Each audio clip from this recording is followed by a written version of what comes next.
goes out to my mother, Beverly K. Jacobs, and to the world. Let them know that we live by faith and not by sight. This one will be called the Old Paradise.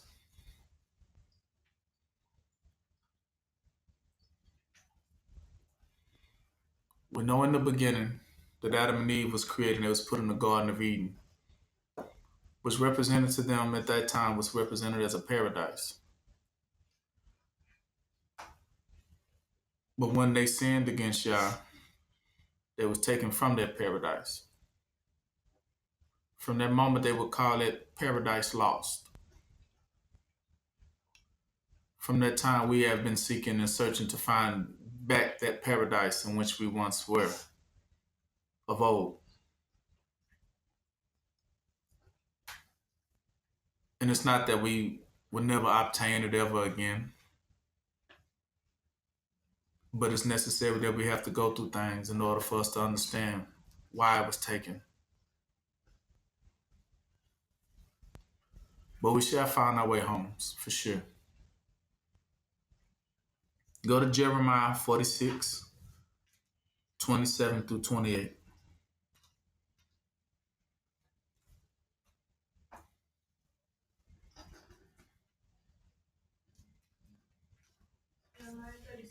Jeremiah 46 to start off.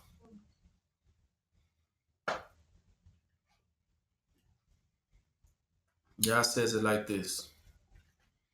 But fear not thou, O servant Jacob, and be not dismayed, O Israel. For behold, I will save you from afar off, and thy seed from the land of their captivity. And Jacob shall return, and be in rest and at ease, and none shall make him afraid. Fear thou not, O Jacob, my servant, says Yah, for I am with you. For I will make a full end of all nations whither I have driven you to. But I will not make a full end of you. But through correction and chastisement, in measure, will I correct you. Yet will I not leave you wholly unpunished altogether. So it's necessary to understand, in order to get back to that rest and at that ease that Jacob shall return to, and that none shall make him afraid, he had to first understand that Yah was going to do to us what? Correct us, chastise us, and then bring us back. Because he said we had to go not wholly or altogether unpunished, but through that correction, and we said in measure. So when he refers to in measure, it means in measures of time. It means in measures of people, right? How they was said, a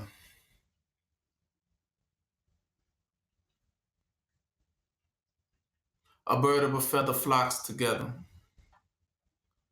But then they also says,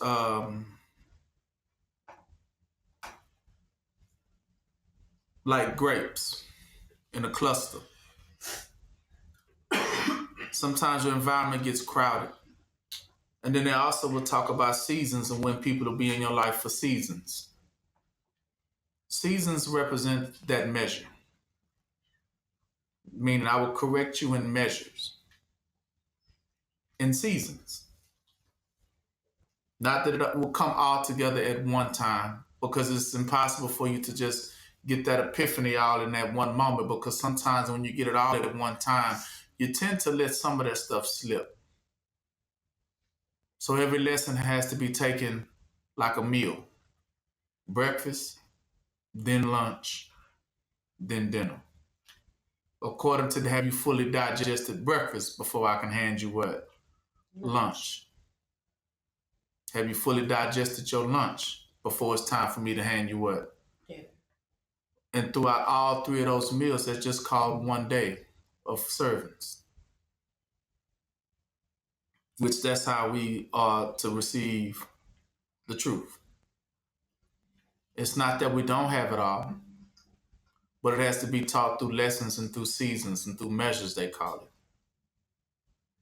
Right? How they say go the extra mile.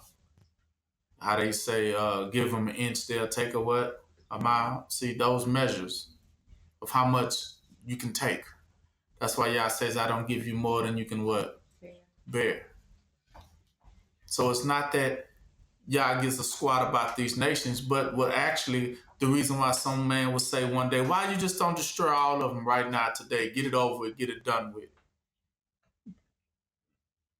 Then Yah would say, well, have you learned everything you need to learn?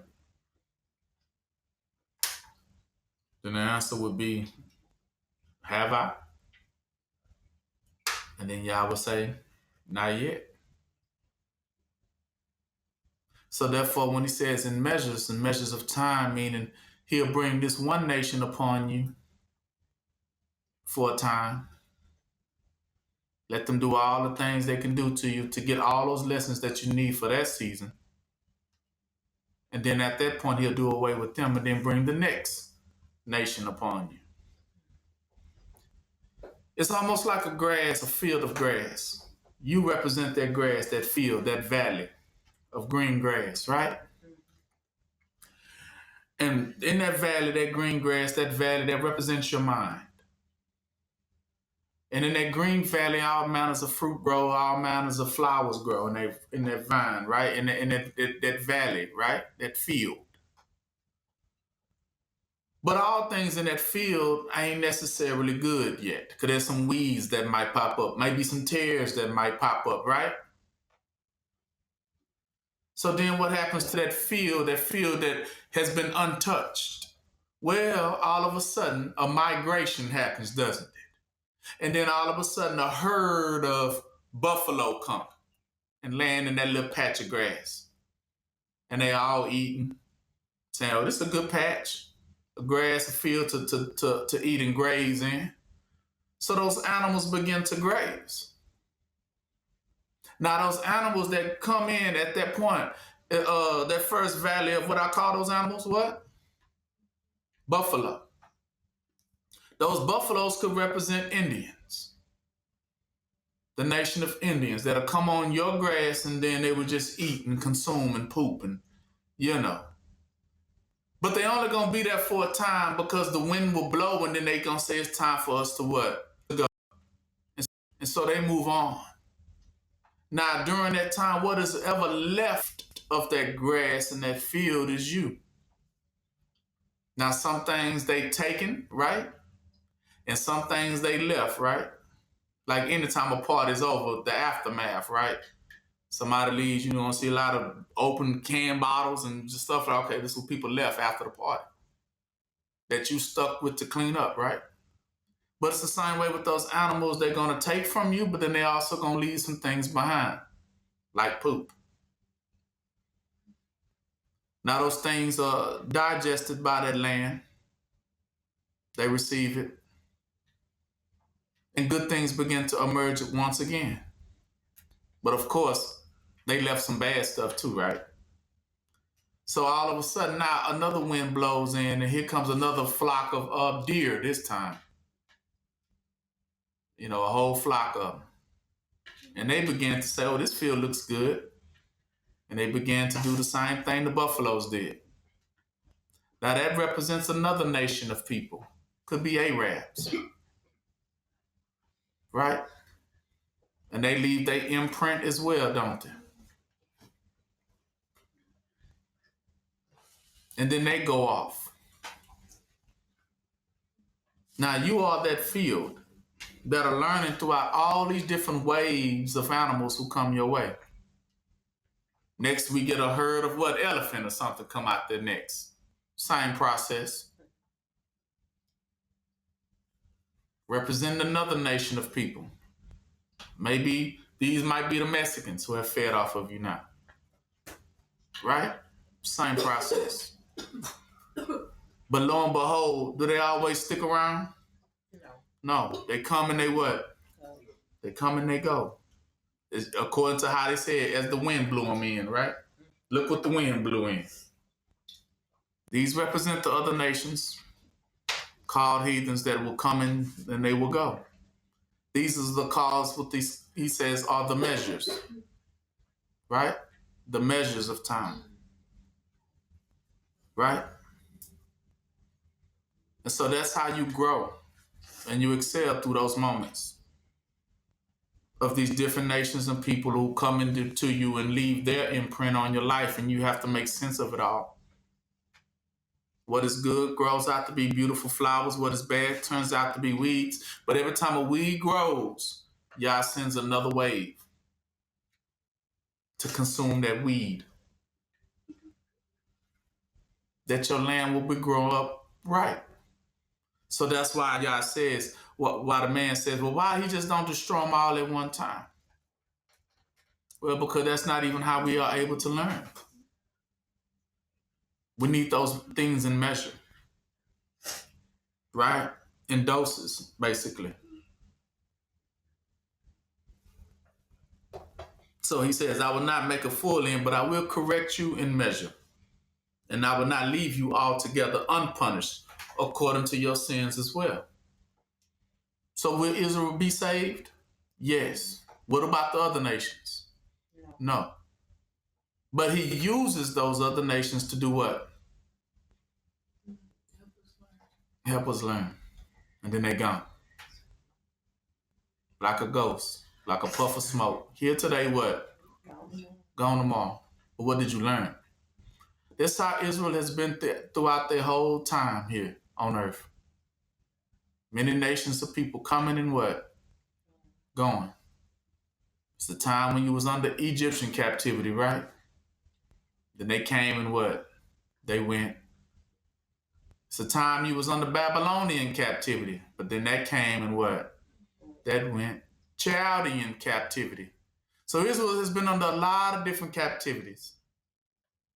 People eating off the land, or meaning how they say they eating off the backs of Israel. But many animals come and what? And they go in herds. Those represent the heathen nations on your land. But like Yah says, but Jacob shall return and be in rest and at ease. That rest and at ease part is what we're going to definitely highlight and magnify today. Because that rest and that ease and shall be alone and none making him afraid. What do they call that all together? Peace. That peace goes back to that field, back to its original self, right? Beautiful again. No more animals trending upon it.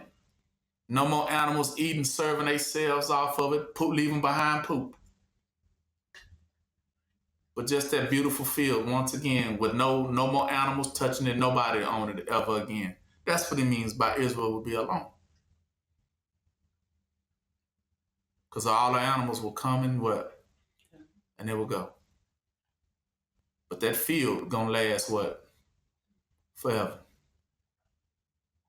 See, somebody will say the earth gonna be destroyed one day. No. The earth don't go anywhere. The earth never was going anywhere.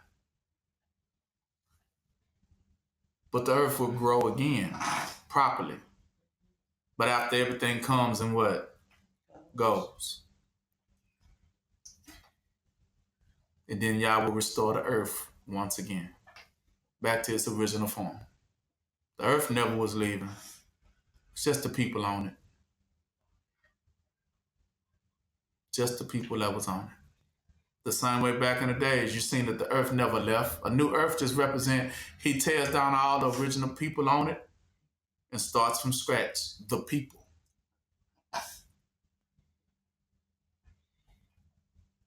And everything that's useful goes back to ground zero and re-raises itself again. Like trees, food. That's why you have a 7 years of not touching anything after it's all over with. He said y'all was gonna burn, the earth was gonna burn, everything on it was gonna burn, and everything goes back to zero. And y'all says for 7 years, y'all will not touch nothing of the earth. Matter of fact, let's go to that one.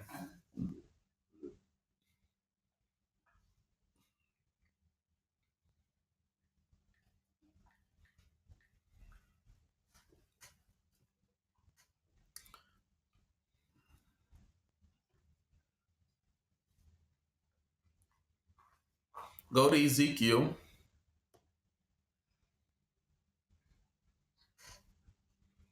And go to Ezekiel, what is this? 39.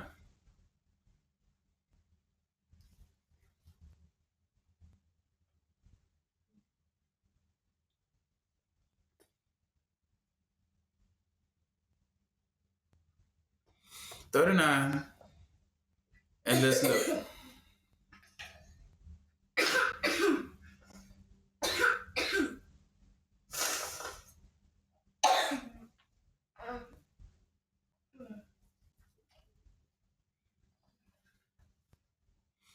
Let's start.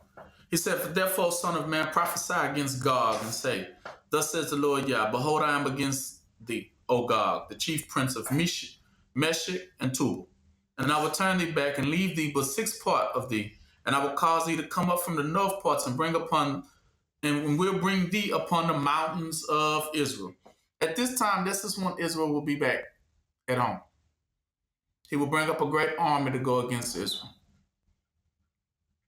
And 3, and I will smite the bow out of the left hand, and I will cause thy arrows to fall out of thy right hand. Thou shalt fall upon the mountains of what? Israel. So they will die there. Ain't no returning back home for them. Thou and all thy bands or armies, and the people that is with thee, I will give thee unto the ravenous birds of every sort, and to the beasts of the field to be devoured. And they shall fall upon the open field, for I have spoken, it says Yah. And I will send a fire on Magog and amongst them that dwell carelessly in the islands. And they shall know that I am the Lord that day. So I will make my holy name known in the midst of my people Israel, and I will not let them pollute my holy name or land what? Anymore. And the heathen shall know that I am the Lord, the Holy One in Israel. Behold, it is come, and it is done, says Yah. This is the day whereof I have always spoken. And they that dwell in the cities of Israel shall go forth after they are met, the armies are met by fire. He shall go forth and set on fire and burn the weapons that are left. You see that? And both shields and bucklers and the bows and arrows and the hand staffs and the spears, and they shall burn them for what? 7 what? 7 years. So it's remelting all that stuff back down to create the pure metals again, liquid metal, right? Swords, right? He said all those weapons. And then, like, what about bows and staff? Anything made of wood, for sure, is going to be burned up. Metals are going to be remelted back down, like tanks and stuff. Remelted that stuff back down. Right? For 7 years, this will be done. And during that 7 years, 10 says what? So for 7 years, you would just live off that thing, everything that the armies brought to that battle. Y'all will live off that for how long? 7 years. 7 years. So in 7 years, you're not able to touch nothing of the land. Because everything got met by fire anyway. So he says 10, so that they shall take no wood out of the field, see? Neither during them 7 years are you able to cut down anything out of the forest. For they shall burn the weapons with fire, and they shall spoil those that spoil them, and rob those that have robbed them, says Yah. And why does Yah do it like that?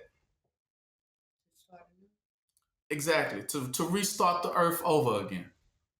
You giving that 7 years for those trees to recover themselves. 7 years for all those things to go back to a pureness again. Same way when he says when a woman has a period, she has to have a cleansing period. Right? It's a cleansing. How do you know? It says it. 11. And it shall come to pass in that day that I will give unto Gog a place thereof of graves in Israel, in the valley of the passengers of the east of the sea. And it shall stop the noses of the passenger, meaning it's going to stink. People passing by, the smell of all those dead bodies is going to what? So therefore, you're going to have to bury them. And there shall they bury Gog and all his multitude, and they shall call it the valley of Hamon-Gog. See? In 7 months shall the house of Israel be burying them, that they may cleanse the what? The land. Cleanse the what?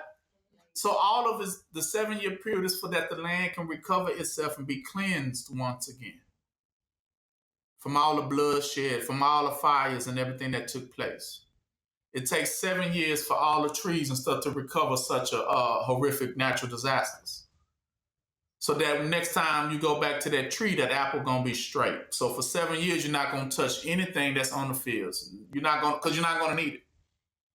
Y'all brought all that to you from those armies, so that's gonna be what y'all provide for yourselves for 7 years until everything goes back to a freshness again.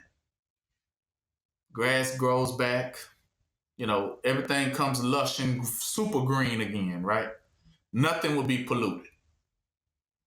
So it takes 7 years for that process to happen over the earth after Yah destroys all people on it. It takes 7 years for it to reproduce itself again, back to its pureness, like taking a bath. So the fire for the earth is just really a bath for it. It needs it.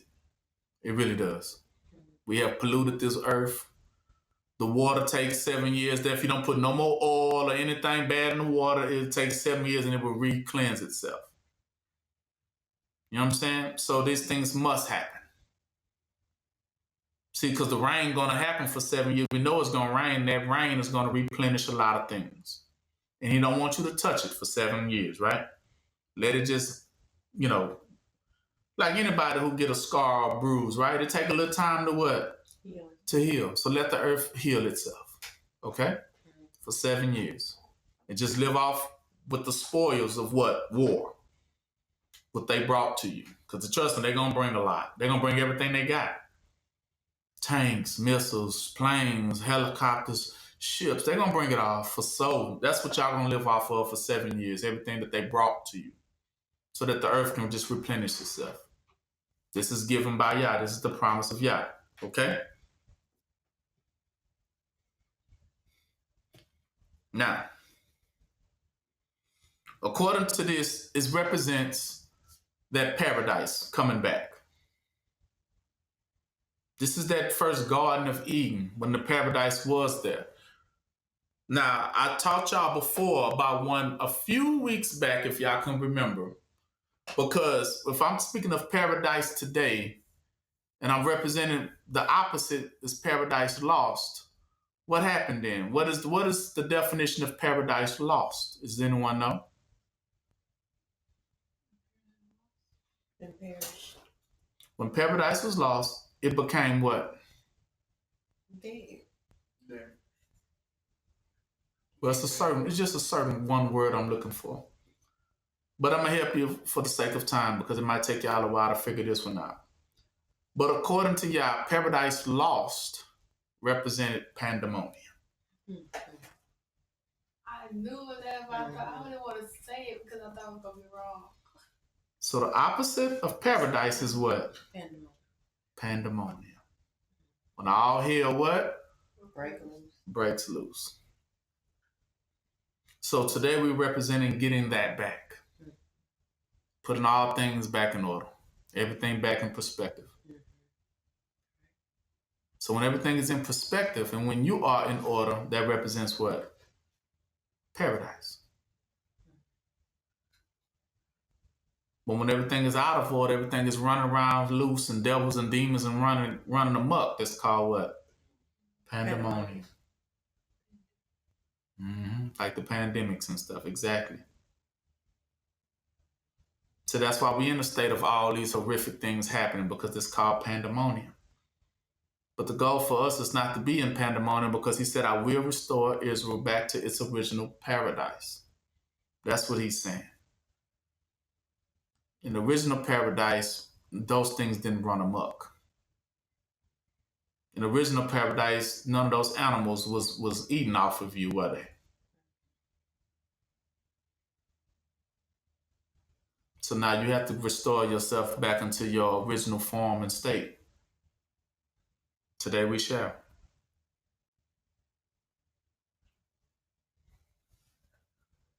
Go to John 14.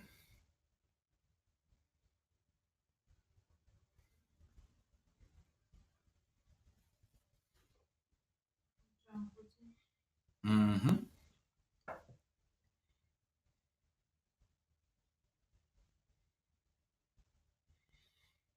That way you never, that's what he says about going astray. See, when you go astray, you find yourself not in paradise. See, think about the sheep. At that point, we're talking about sheep now.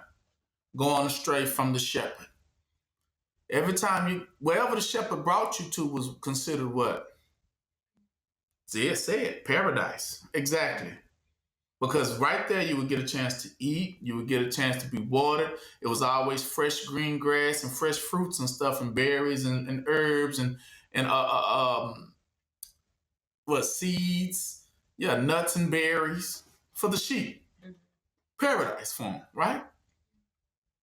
So Yahushua was that shepherd that always led the sheep to paradises.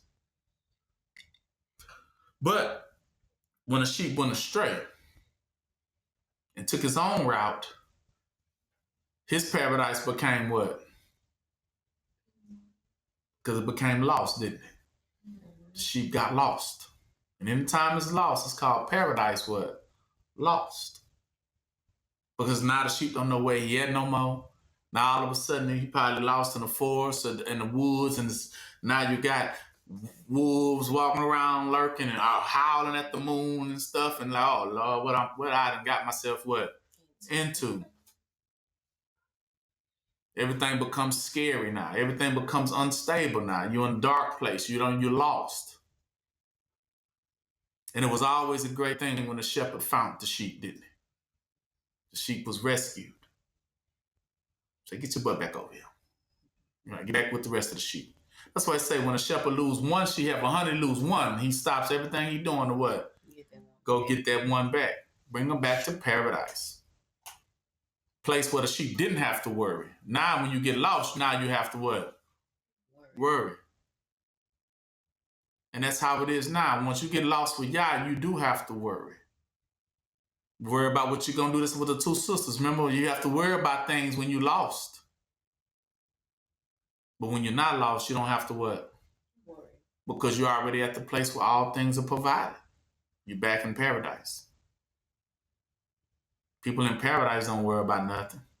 They got everything at their disposal. It's only those who get lost you come to find out are in serious lack. Because not only do you not know where you're going to get your next meal, you even more so don't even know if you're going to make it through the what? Through the night. So you got many worries on your plate then once you get lost. But when you're with the shepherd, you know you're protected. All your family there, we all together eating good, you know, sipping good, because you know they done brought you to a place where you can really chillax and not worry about things. But when you go off and get yourself lost, it becomes a totally different situation. Because trust me, the sheep doesn't know where they're going on their own. So if anything, they're walking into traps, right? They're maybe walking right next to a snake hole or something. They don't know it. Because now you're going astray and you don't see the traps and all the deadly things that surround you now. Right? Being lost. No familiar faces are there. Mm-hmm. So 14 represents when paradise is gained. It says, so let not your heart be troubled. See? You believe in Yah, believe also in me. In my Father's house are many mansions, and if it were not so, I would have told you. I go to prepare what? Place for you. See, there you go. I go to prepare that place. Now you understand what that place is. Paradise. It's paradise. And if I go and prepare a place for you, I will come again, what? And receive you unto what? Myself, that where I am, there you may be what? Also. So the goal for Yahushua is to bring you to that place. Right? And whether I go, you know, and the way you know.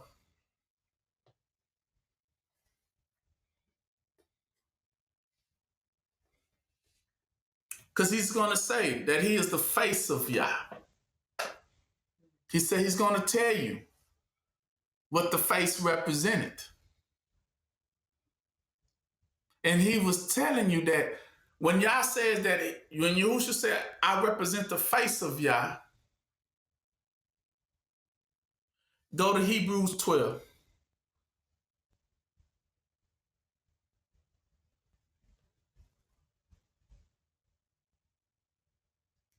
I mean 11.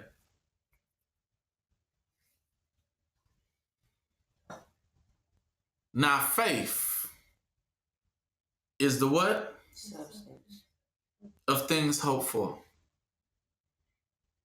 The evidence of things not seen. Let me tell you what it's really reading. Now faith is the face of things what? Hoped for. In real time.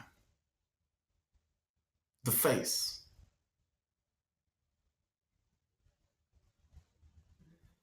It's the face. See, that's the thing. When he says once you pray to Yah for something, Yah gonna give it to you. And it comes in real what? Real time. And it's gonna be significant when you see it because it's gonna have the what face of who? Yah on it. To let you know who gave it to you. Meaning, ain't this what you what? And ain't this what you prayed for? Here it is in the flesh. Yahushua represented the prayers of Israel, manifested in the what? In the flesh. Because they prayed for him, didn't they? They prayed that Yah send us deliverers, send us somebody that's going to get us through the send us, please, Yah. And Yah heard they what? And he provided them. So whenever it's the face, represent the very promise brought to life. The very essence of what you've been praying for, everything of what you said, you will hope what? For. That's why he said, so faith is that. It represents the face of what you have always prayed for. Now it's to finally receive what it is you've been what? Praying for. And it will have the face of Yah on it, meaning Yah saying, look, thumbs up. You got it? Did you get the package? I put my face on it. The same way, whenever a king sends out a letter of correspondence to anybody, what those kings do, or normally what they do to their little rolls of paper that they send somebody. They stamp it, exactly, with their face.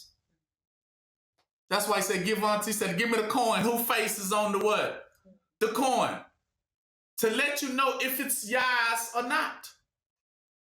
See, everything Yah sends out, he puts his imprint on it. He puts his face, he stamps his face on it. To let you know it came from where? Yeah. From Yah. That's what it means. Have you seen the face of Yah? Now go back to John 14.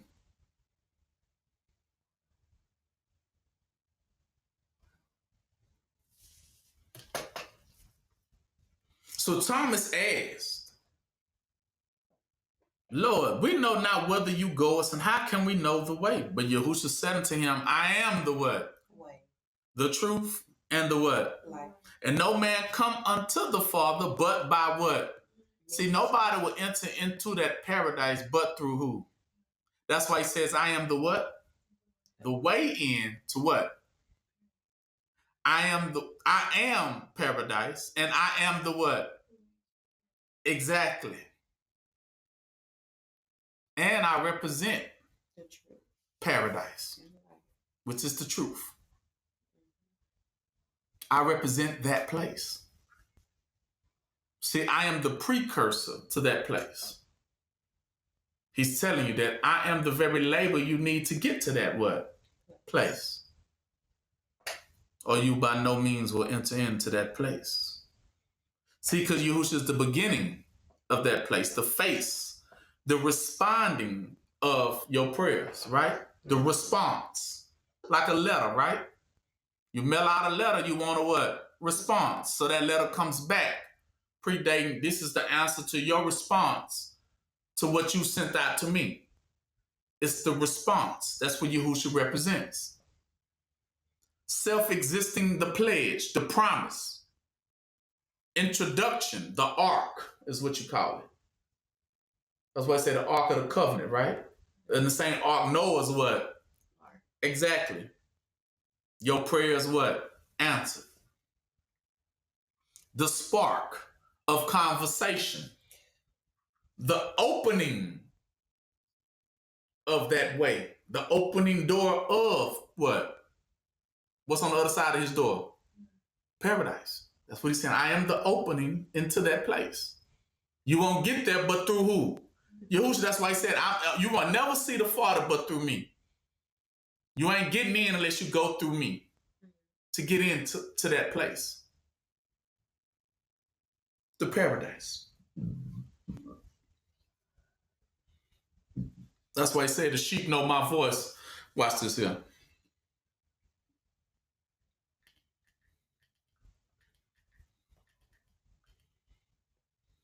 John 10.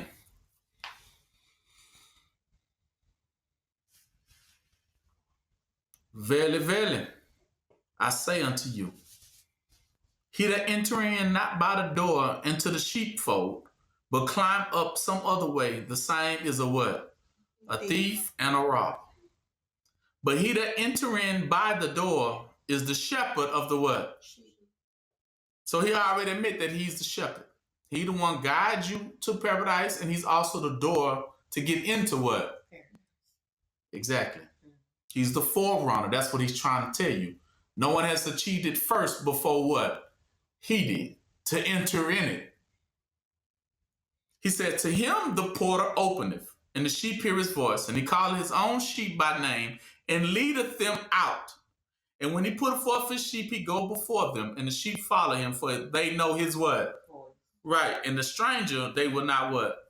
But will flee from him, for they know not the voice of what? Strange. See, they saying they don't know the voice of people who talking that nonsense about another type of place, another multiverse that we supposed to be going into. Nah, we ain't going there. And 7 says, so that they could understand, he says unto them again, verily I say unto you, I am the what? Door. See, I'm the doorway into that what? Paradise. All that ever came before me were thieves and robbers, but the sheep did not hear them. I am the door. By me, if any man enter in, he shall be what? Saved. That's what he's telling you. It's paradise over there. And shall go in that paradise and out of that paradise and find what? Pasture represents that field. Remember? That was what? Paradise. An open field of peace. Nobody coming in, nobody bothering you. And he don't need no walls, it don't need no gates. It reminds me why they always make movies of this type of place that many people can't find. You ever remember Black Panther? In order to get into Wakanda, you kind of had to know your way through that little portal to get there. Because when you first got there, it didn't look like nothing, did it? But once you got through in there, you saw, whoa, this was popping in here. Wakanda had everything going on in there, didn't it? But if the outside world didn't know how to get in there, did they?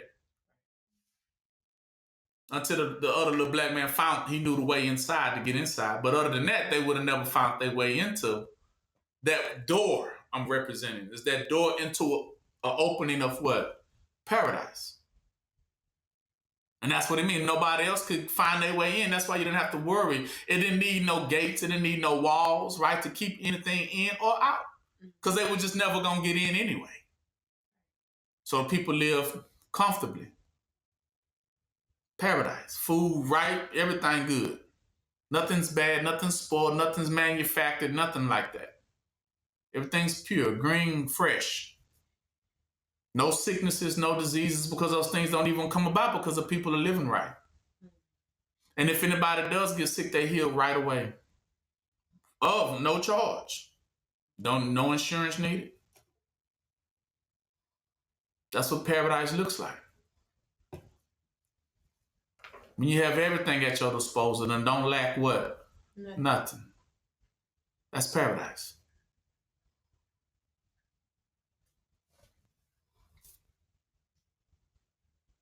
Nah, but he says this though, 10. But the thief cometh not but for the what? And to kill and to destroy. Right? That opportunity for you. To block that opportunity from you going inside of that door. I am come that you might have what? Life. And that you might have it more what? That's we still talking about paradise. See, but when you don't listen to him, you're going to find yourself with these other shepherds who begin to lead the sheep what? And listen what he says about these types. He says, 11 says, but I'm the good shepherd. The good shepherd give his life for the what? That they may be able to receive that place. You see, they try to trick you. They say they deceive us. Because they'll tell you to give your life up for some of the most dumbest of things. For some of the most dumbest of things. Don't get it twisted. Everyone gonna have to sacrifice their life to get there. But they're gonna have to sacrifice things that they already have what? Here, in place here. That's why y'all say everybody had to pick up their cross and what? Follow him. To that place. But if you try to remain here and you content with the stuff you got here or complacent with it, you won't be able to what? Go there. And you surely can't take it what? With you. You got to make a choice. You want what you got here or you want what you can have there. But you can't have both. That's first. You can't have, that's according to the rules, you can't have both. According to the rules, you had to leave that stuff for behind, and according to the rules, you couldn't take it what? With you. You got to know the rules. And nobody is exempt. But you have to make the choice. Now, the devil is going to put out another choice, right? A false shepherd going to put out a whole nother choice, right? You ain't got to take it like that. We have other options. But he said, but these people are thieves and what? They trying to deceive you to not go take that path. Take a different route. The devil always preaches of an alternative. Always preaching about an alternative. There's another way, you know. When there is no what? He said, I am the what? So it's only how many ways? One way. The devil preaches now it's multiple ways. That's why he preaches about multiverse. He just always believes there's alternatives to everything. You ain't got to just, if you don't want to go that route, you can go to, that's why you got so many religions. All talking about we're all going to the same place. But how all of us going to fit in one door? Talking about now it's many doors. The Bible don't say it's many doors. It doesn't say that. You making that up. If you want to go in through the door of Christianity or you want to go in through the door of Muslim, if you want to go through the door of Catholic, they saying all those doors lead to the same place. Pick and choose. Just choose one. Or choose a couple if you want. You're still going to the same place. That's what's taught around the world. But we know it's only one. And we know it's the beginning one. How do we know it's the beginning one? Because the beginning one predates all religions. It was before all. So that before all religions, was there such thing as just families and tribes in the beginning? Yes. Now ask yourself, during the time of tribes, people living in huts and stuff, what was religion then? It didn't what? It didn't exist. So we know this way that Yahushua's talking about predates all religions. So therefore, you know you have to come out of religion to enter into that path. Because none of those things can get you there. He says it, 12. But he that is a hireling or a coward, in other words, and not the shepherd, who pretends to be the shepherd, whose own the sheep are not, see the wolf coming, and what? Leaveth the sheep. Now, what does the wolf represents? Bad times what? Ahead. You get that? It represents the bad times what? Ahead. So they see the stuff coming. Like all the stuff gonna come on America. They see it coming. That's the wolf. But how many of them are trying to prepare you to get you through it? How many? None. You see that? They see the wolf coming. They see these hard times what? Coming. And this is when you begin to understand your leaders now. Because guess what it says second, what they begin to do once they see these troubled times coming. What are they doing now? Running. Because that's what the next verse says. They see the sheep coming and then they leave with what? The sheep and flee. What they're doing what?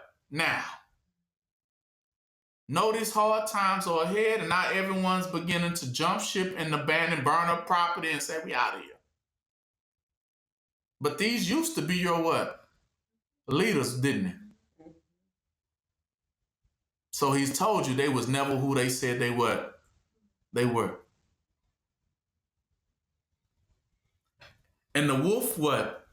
Still what? Catches them and what? Scattered the sheep. So those times caught up with them. Those that were supposed to have been protecting them from that ran. Because they was always lying about who they were. Nigga, they weren't finna save you from that. They was thieves and robbers, meaning instead of giving you things that would have had you prepared for it, a thief does what?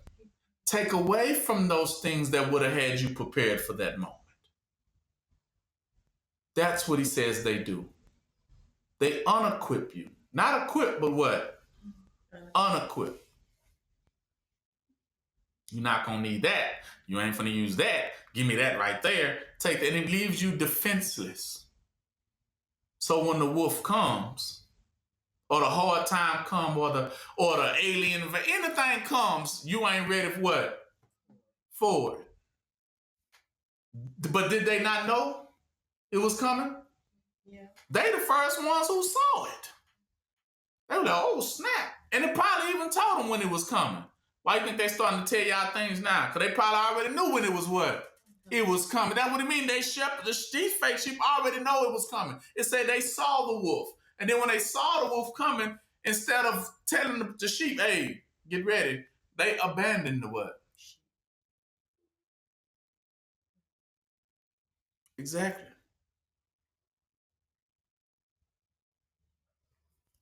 But the Father knoweth him, and he says so. He lays down his life for the sheep. So getting back to that point, there's many things that you can be willing to lay your life down for, but you better know what you're laying your life down for. How they used to say, a life without something to die for is not a life at all. What are you willing to die for? See, they'll try to trick you into all types and manners of things that you could die for. Some of us, they say you die for money. Or how about you die for the block, a street, a neighborhood even? Would you die for First Ward? Oh, what about a gang? What about a color? Right? Blood, You know, what would you willing to die for? See, and if you got any one of those things, you missed the ball. But he said, what should you be willing to die for? Yeah. But be willing to die for y'all's people. See, the shepherd willing to die for the what? For the sheep. Right? Put his life on the line for those sheep. Put her life on the line for those sheep. But a coward one never does. See, that's what you should be willing to put it all on the line for the word of what you've been taught to do. Protect Israel. And protect yourself. That's what it was about. That's what he says. Therefore doeth 17 says, therefore doeth my Father love me, because I lay down my life that I might take it again. See? He would protect his sheep. Why you think God chose David? Because David used to, when he was a little boy, what was he? A young shepherd. And you said, well, that's nice, but what about the women? Well, that was what Rebecca was. That was what Sarah was too. That was what Rachel was. They tended to the sheep too. They were shepherds. So women can be shepherds as well of Israel. Shepherds are those that will give their life for the sheep. The sheep are Israel. Sometimes you don't get everything. That's why Yahushua said, forget them for they what? No, not what they do. So that means he gave his life up for what? Israel. And didn't charge them anything, did he? Mm-hmm. Now, he says he goes to prepare a place that you may abide with you. So go back to John 14. Watch this here.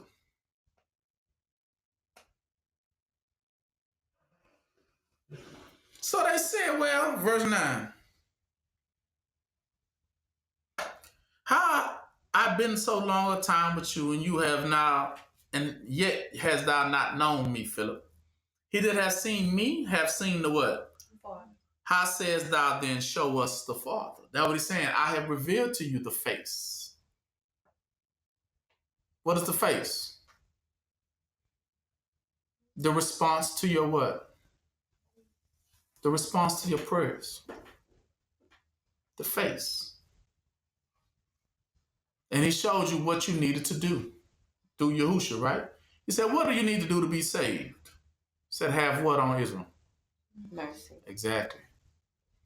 See, in these troubled times, you're going to need what to get through?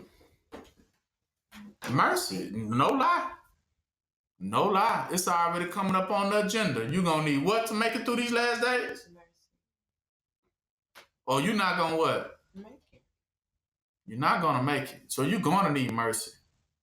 So that's why Yah gives you the prescription ahead of time. Yahushua said, okay, if you want mercy, you got to what? Give what? Mercy. Exactly. This is the work that he says.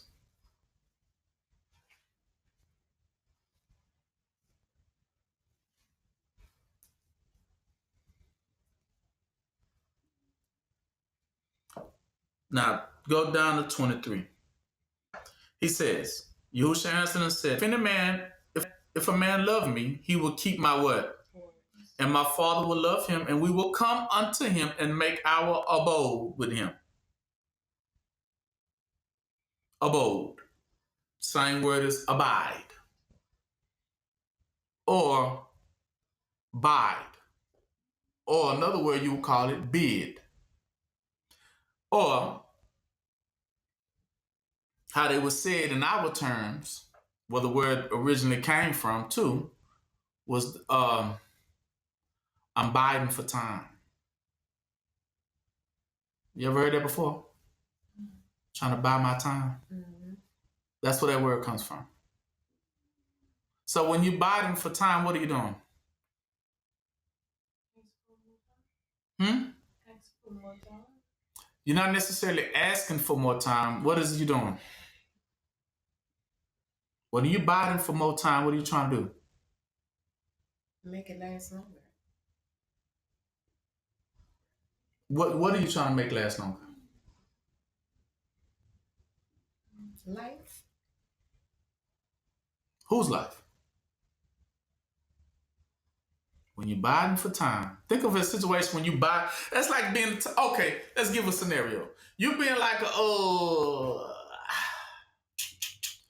a prisoner, right? They captured you, and you somebody prisoner, and they tie you up, and then they go off into a room, and you looking like, man, I ain't got much time because they probably killed the first two people next to you, and then they just leave, so they finna go take a break, but then they gonna be right back. So you already know at that time, like, okay, I might be what? Next. So now you go into a mode of what? Trying to what? Buy for more what? For more time. Like, okay, what can I do to preserve myself just longer? Because I know when they come back, it's a wrap. But I need to try to preserve myself a little bit what? Longer. Right? Biding for time. That's what that means. Like, what am I gonna do until? What do you like buying time for zombies or something? Like they trying to pick a lock or something, you trying to hold zombies back. Right. It's like trying to hold things back until you buy the time. Right? But the time you're biding for, let me explain what the time you're biding for. These are some of the mysteries of Yah. Just like Israel is right now. That's why he says, I will come and make my abode with you, or abide. It's the very thing that gives you more time to preserve yourself for something that's coming later. Right? Now, what's coming later yeah, I can't hide nothing from you guys, but you're going to tear some stuff down, per se. So you have to bide your time until that appointed time when you have the opportunity to test the things what? Down. That's what that is. So to make abide with you, or an abode, is to bide for more what?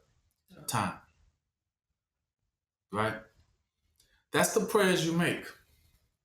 Ain't that what you really always really praying for?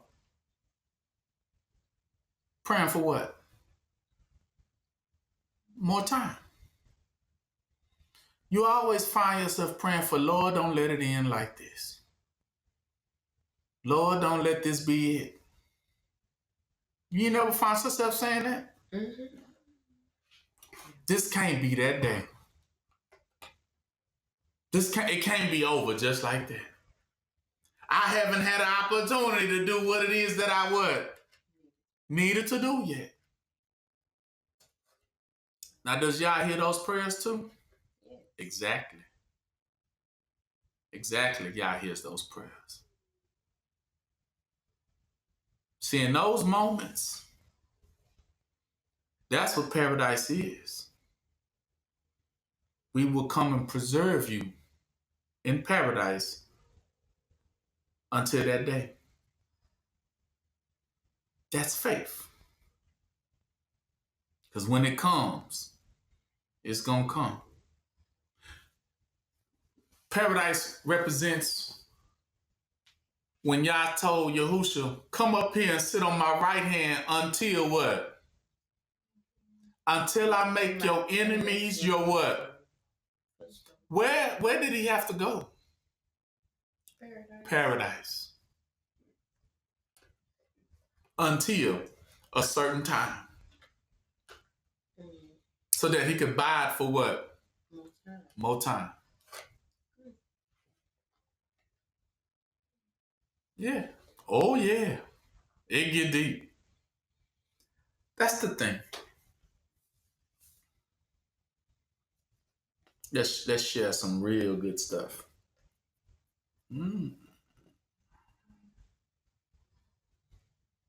Go to Isaiah 57:1.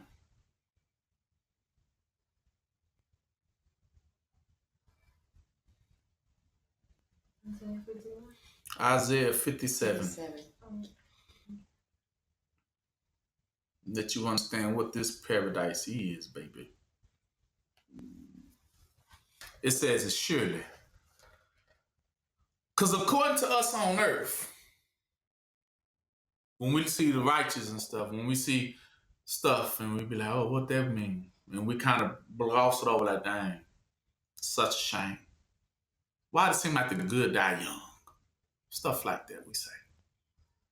Let's see what Yah says. The righteous perish, and no man lay it to heart. Man, they don't even consider it. And the merciful men are what? Taken away. None considering that the righteous is taken away from the evil to what? Yah's taking them from the evil to what? Come. Who got taken? You remember like Enoch, Elijah, Yahusha. 2. Because he shall enter into what? Peace. And they shall rest in their what? Each one. So they not, you think, oh, they dead. You think, oh, y'all taking them and they dead, meaning they resting in their beds. That's what you would think. They in their grave, R.I.P. You just have to keep reading. And what does it say? Each one walking in his what? Uprightness. He not dead. Yeah. He not dead. No, y'all just got them out of what was finna what? Come. And preserve them for a better time to come back. He preserved them for a better time. Not that they gone, got lost and forgotten. It's impossible. But Yah will take the righteous and the merciful ones. That's why I say you better have mercy. That way you can be considered a merciful one and a righteous one. It's not that they perish or die from the earth. Yah reserves them and takes them for, because they still have to come back at a later time. The time of opportunity. The time of opportunity. That's why I say they walking in their uprightness. They ain't gone. They walking around. Now, where is they walking around at? He just told you in that paradise, right? How you know it's that paradise? Well. Go to Revelation 6.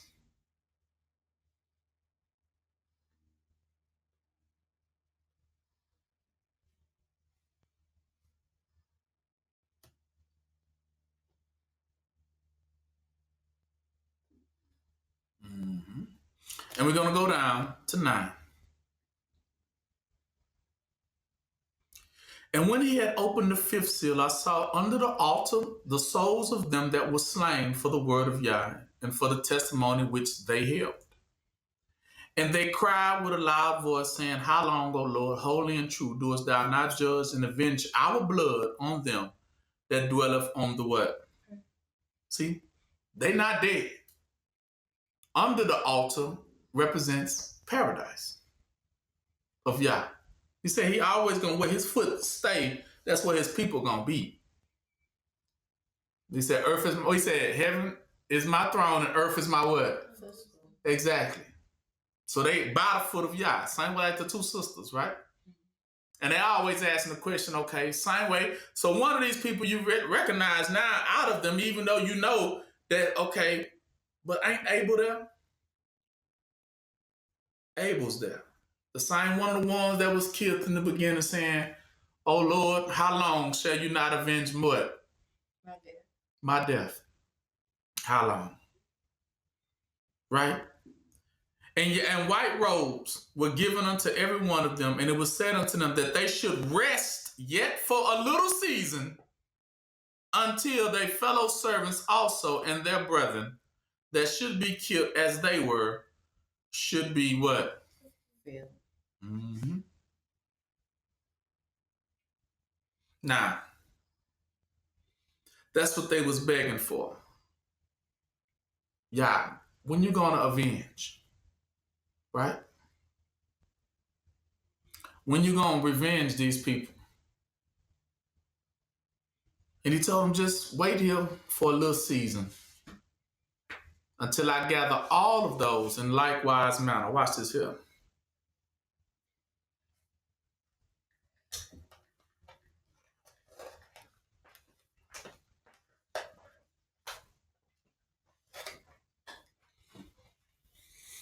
Go to Luke 11:49.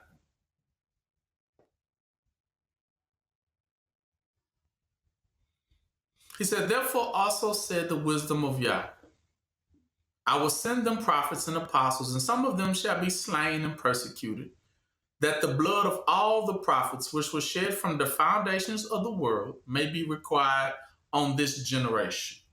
See, from the blood of Abel unto the blood of Zechariah, which perished between the altar and the temple. Verily I say unto you, it shall be required of this generation. Woe unto you, lawyers, for you have taken away the key of knowledge. You enter not in yourselves into this paradise, and them that were entering in you what? Hindered. So he's telling you that their blood will be avenged, right? Go to 2 Corinthians. Well, no. Yeah, 2 Corinthians 10.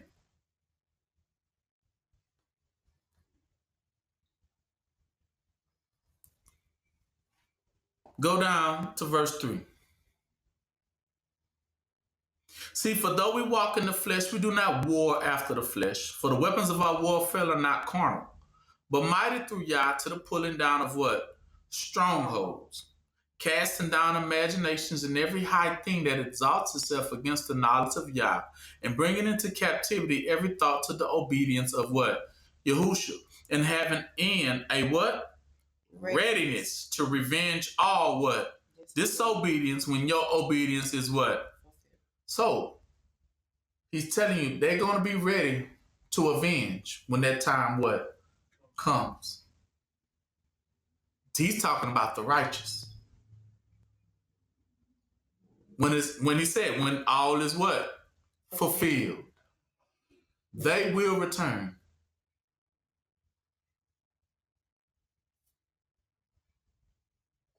That's how you know that they always going to return. Because Enoch said it. He said, Yah comes with 10,000s of his saints ready to execute judgment on the earth, requiring all the blood that has been spilled. And they're going to destroy. See, they have to wait. So go back to that Revelation scripture we were talking about. What Revelation what? Go to Revelation now, 7:13 through 17.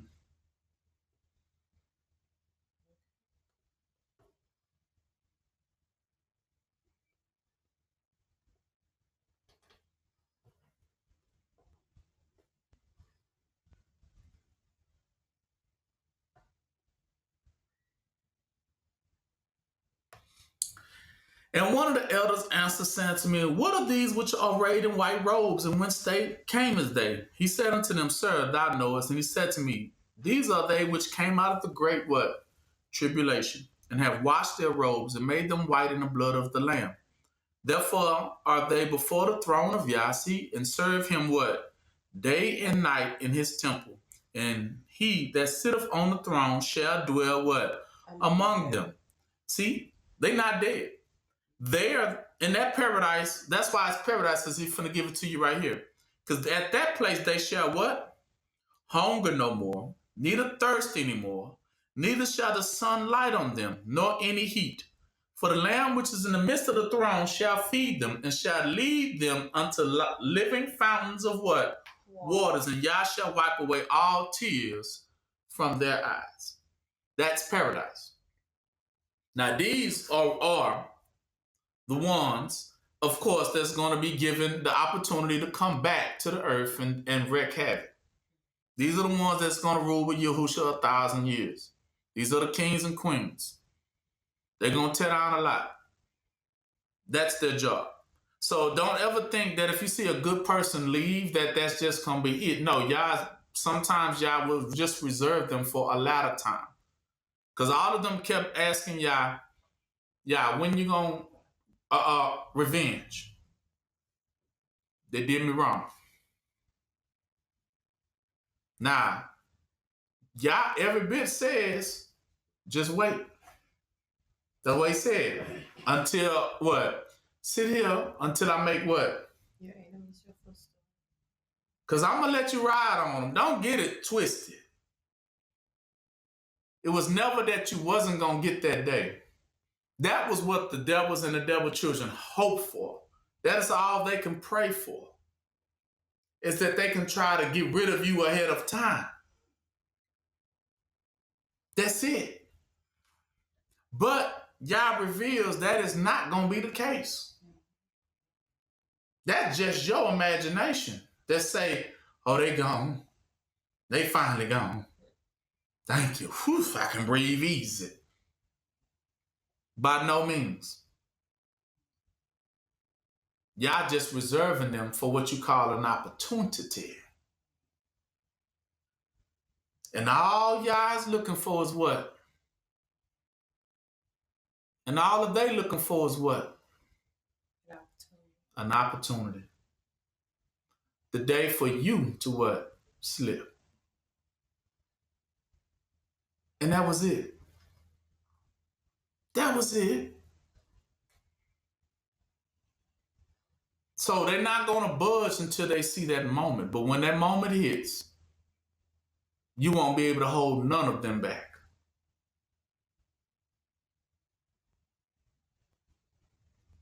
So don't ever think that the righteous or the good people of this earth is just weak and not, no, they have to be obedient to what is told to them. Like Yahushua, when he was here, he was been the same thing to represent to us. People took his kindness for what? That's what he said. He had to learn that same obedience too. Don't do nothing now. Wait for it, wait for it, wait for it. That's all it was. So he took it all the way, like, okay, wait for it. Because it says he the one gonna be. Watch this here.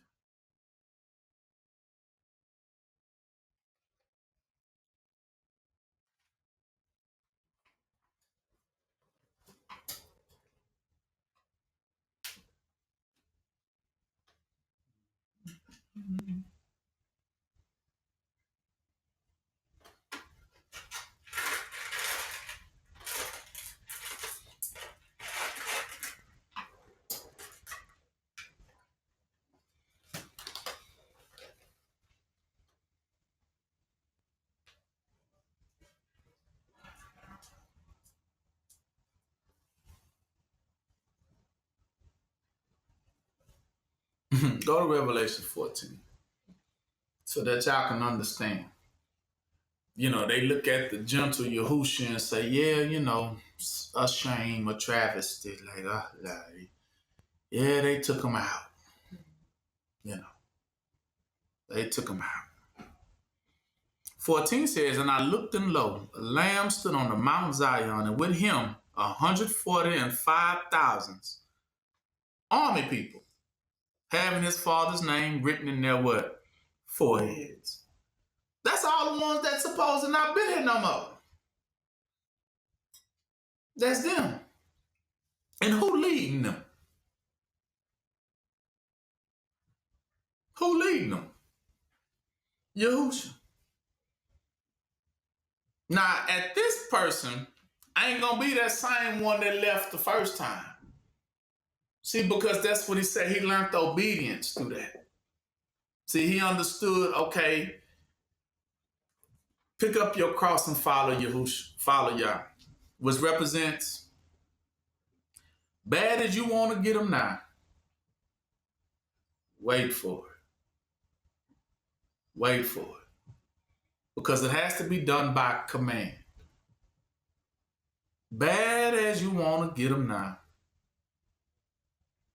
But Yah was just gonna tell you, just save that. Same way he told them, save it, and we'll use that at a later time.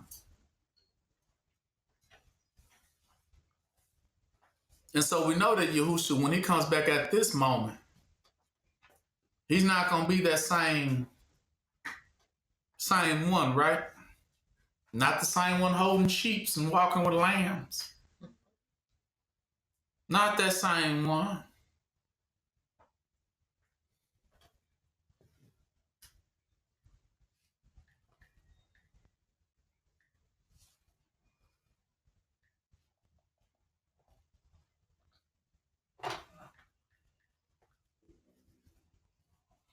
Go to Isaiah 42.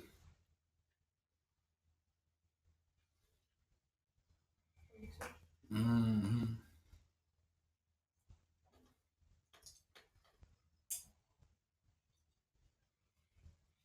This is that obedience. It says Isaiah 42, 12.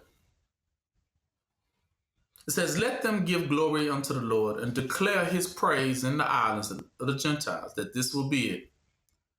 The Lord shall go forth as a what? Talking about Yahushua shall go forth as a what? A mighty man. He shall stir up jealousy like a man of what? War.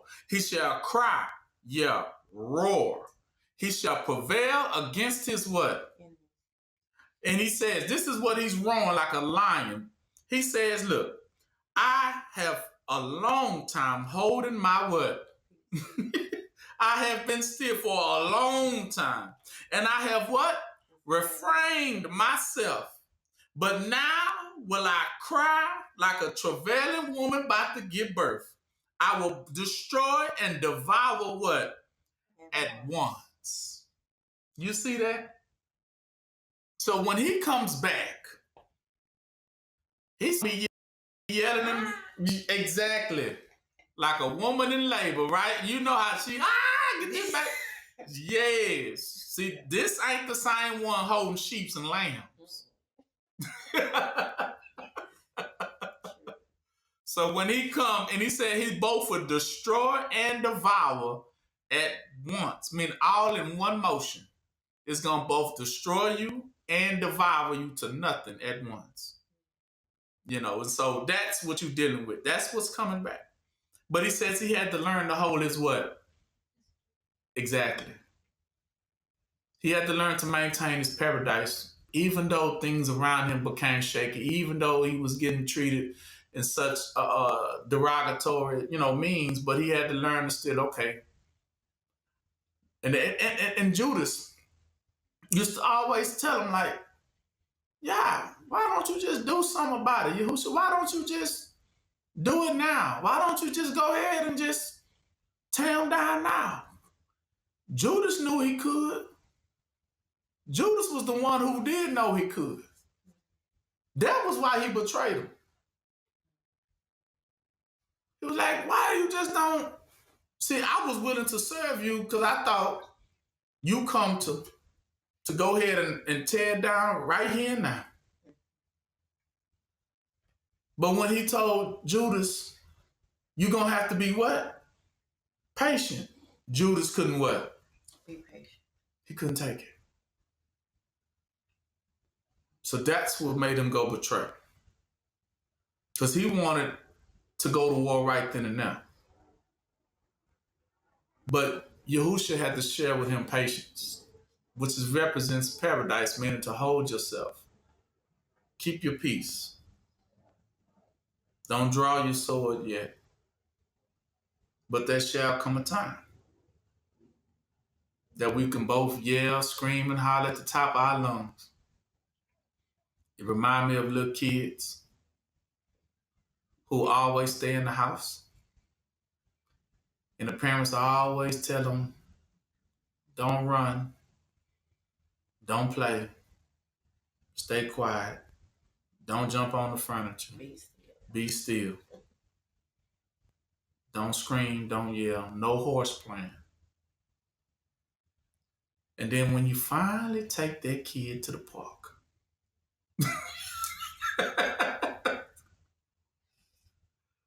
and give them some sugar, some candy, and say, now, all that running and playing you wanted to do in the house, here is a perfect place for it. And what happens with that kid then? They free. And you see the smile that comes on their face when you finally tell them, yes, you can. They're going to look at mama. That's almost like the Hulk looking at you. You sure Hulk can smash now? Yes, Hulk, go smash. Hulk gonna give you that grin too. Okay, thank you. I live for this moment. So I was just waiting on you to just give me the word. And that little grin, Hulk give him. Oh, Hulk can smash? Yeah, Hulk smash now. Hulk can smash now. Now you see the joy of it, the happiness of it. Watch this here.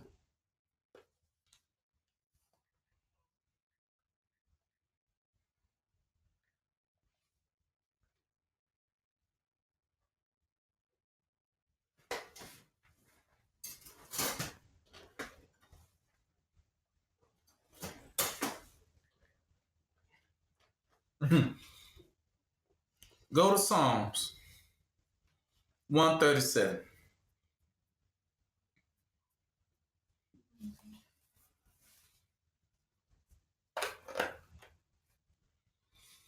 He says, by the rivers of Babylon, there we sat down. Yeah, we wept when we remembered Zion. We hanged our harps upon the willows in the midst thereof. Hang up our our instruments. For there they carried us away captive, and they had nerve to require of us a song. Sing, nigga, sing. Tap dance for me, Sammy Davis Jr. Give me one of them good old tap dances. I know you a Red Fox. Tell me one of them good old jokes. Make us laugh, make us feel good about being in captivity. Sing us one of those good old Zion songs. And they that wasted us required of us mirth, which is happiness, saying, sing us one of those songs of Zion. See, they wanted us to be happy with our current situation. Be happy in it. You should be fine. We let you sleep in the barn on top of the hay. Sing us one of those good old songs. See, that's how they get the entertainers to get on TV and Cedric to entertain and just entertain. Make it seem that you happy here. Dance, Beyonce. Show us that you happy here. That we have provided for you, good things. So we sing and we dance, don't we? Tap dance. Saying, sing to us one of those songs of Zion. So they said, well, Israel got together and they asked themselves, how can we sing? How shall we sing the Lord songs in a what? In a strange land. How is it we supposed to be happy here? Though people keep trying to tell you, be happy. It ain't that bad. Cheer up. He says, okay, Israel says, for the true Israels. So you want me to sing? Because singing makes us what? Forget, don't it? Forget where we at, don't it? For a moment, that song might have changed our environment in our head to make us forget the pain and misery in which we truly really face, right? It may give us a song to try to thwart out, adopt, and distort our reality. He said, but if I forget you, Zion, O Jerusalem, let my right hand forget her what? Wisdom. Let wisdom depart from me. That's what he's saying. If I forget where I'm at and fall into what? Let me forget. Let wisdom give up on me. See, wisdom represents the mother of us all. Jerusalem. Let Jerusalem give up on us then. If we sit here and get happy where we at and get to the point where, oh, let's party now, let's turn up, we good, then let the future, paradise, give up on them. Well, you got it, you good. You don't need me anymore, right? 6. See, if I do not remember you anymore, let my tongue cleave to the roof of my what? Let me shut up. Don't say not another word to try to make people feel good and happy. Let me not tell not another joke. Let me not do anything but just shut up. If I prefer not Jerusalem above my chief what? Joy. If I don't desire to be back what? Home. See, remember, O Lord, the children of who? Edomites. In the day of what? Jerusalem. Who said in those days, raise it, meaning burn it, and tear it down. Burn it, even to the foundation what? Thereof. To hide it in rubble, to hide it in destruction and in ashes. That people forget the foundation of what? Israel. Meaning let them forget. Who? Yahushua. Let them forget what? Yeah. That's what the foundation meant. Burn it down even to that they will forget everything. Cover it with what? Rocks and burnt ashes, right? Let them forget everything. Now, we cause Edom so that you will understand who Edom is in these last days. O daughter of who? Babylon. Edom represents the daughter of who? Babylon. Who ought to be what? See, it's already judged. They're already judged to be what? Happy shall he be. Now he's finna tell you what happiness is for Israel. Happiness shall be he that rewardeth you as you have what?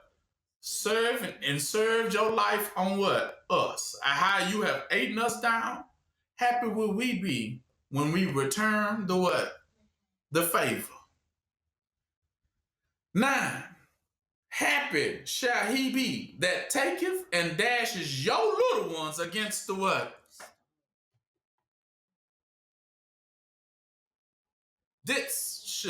That's what the righteous ones in heaven saying, when you gonna let me, what?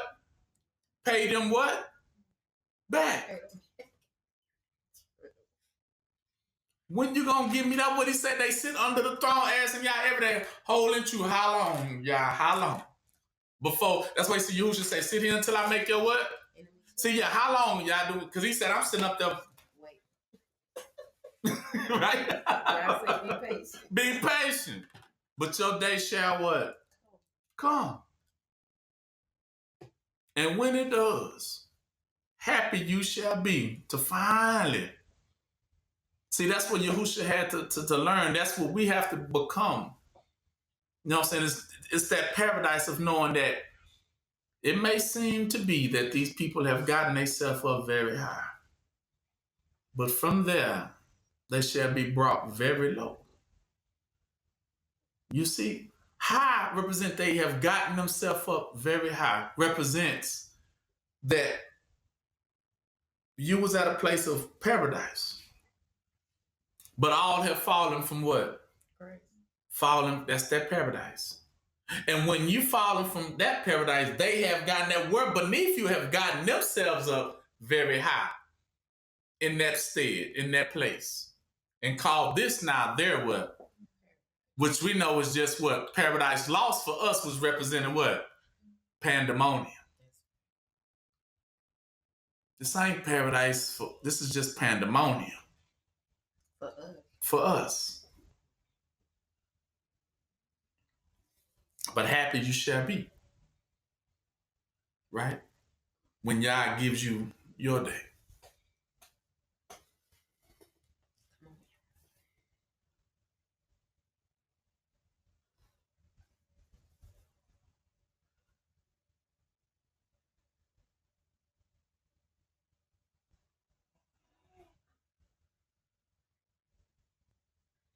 Go to Isaiah 54. Let me see something. I don't think that's the one I really want. Though. Let me make sure.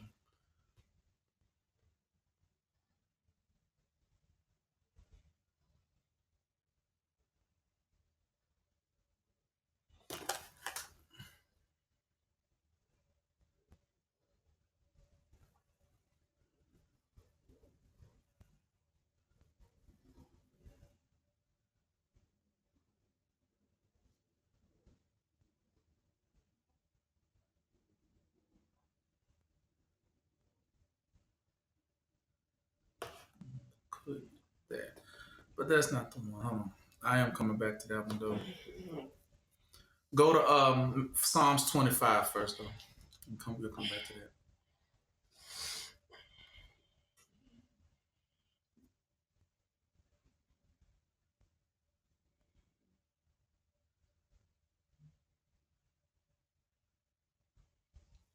Four.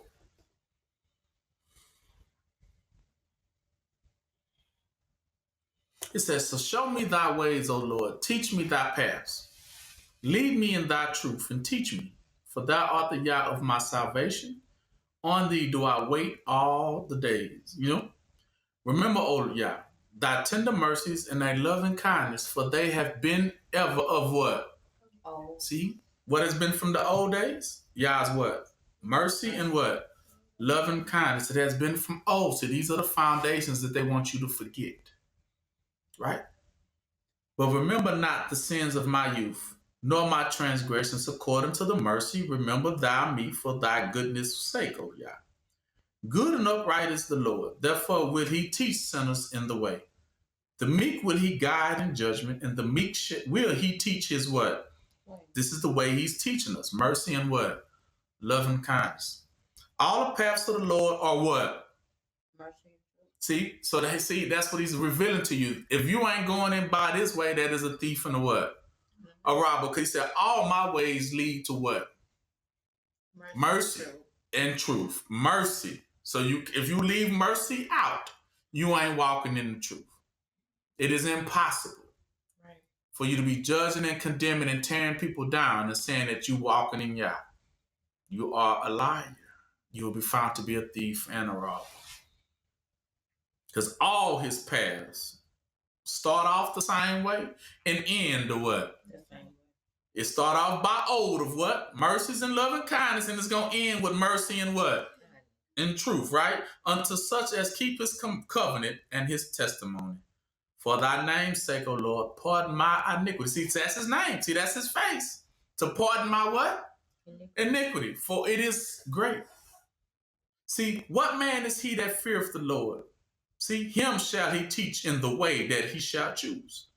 His soul shall dwell at what? Ease, and his seed shall inherit the earth. The secret of the Lord is with them that fear him, and he will show them his what? Covenant. You see? These ones ain't got to worry about it. They're going to be fine.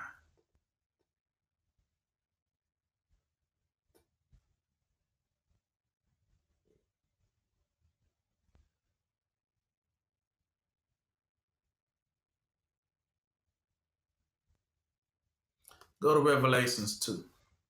Well, hold on.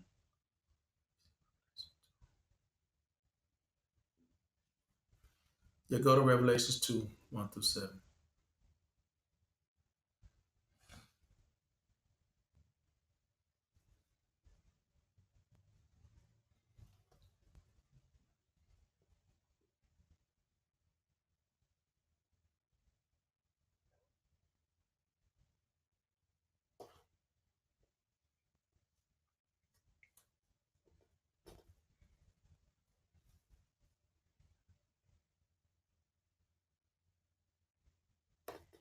What verse I say? Revelation 2, right? Yeah.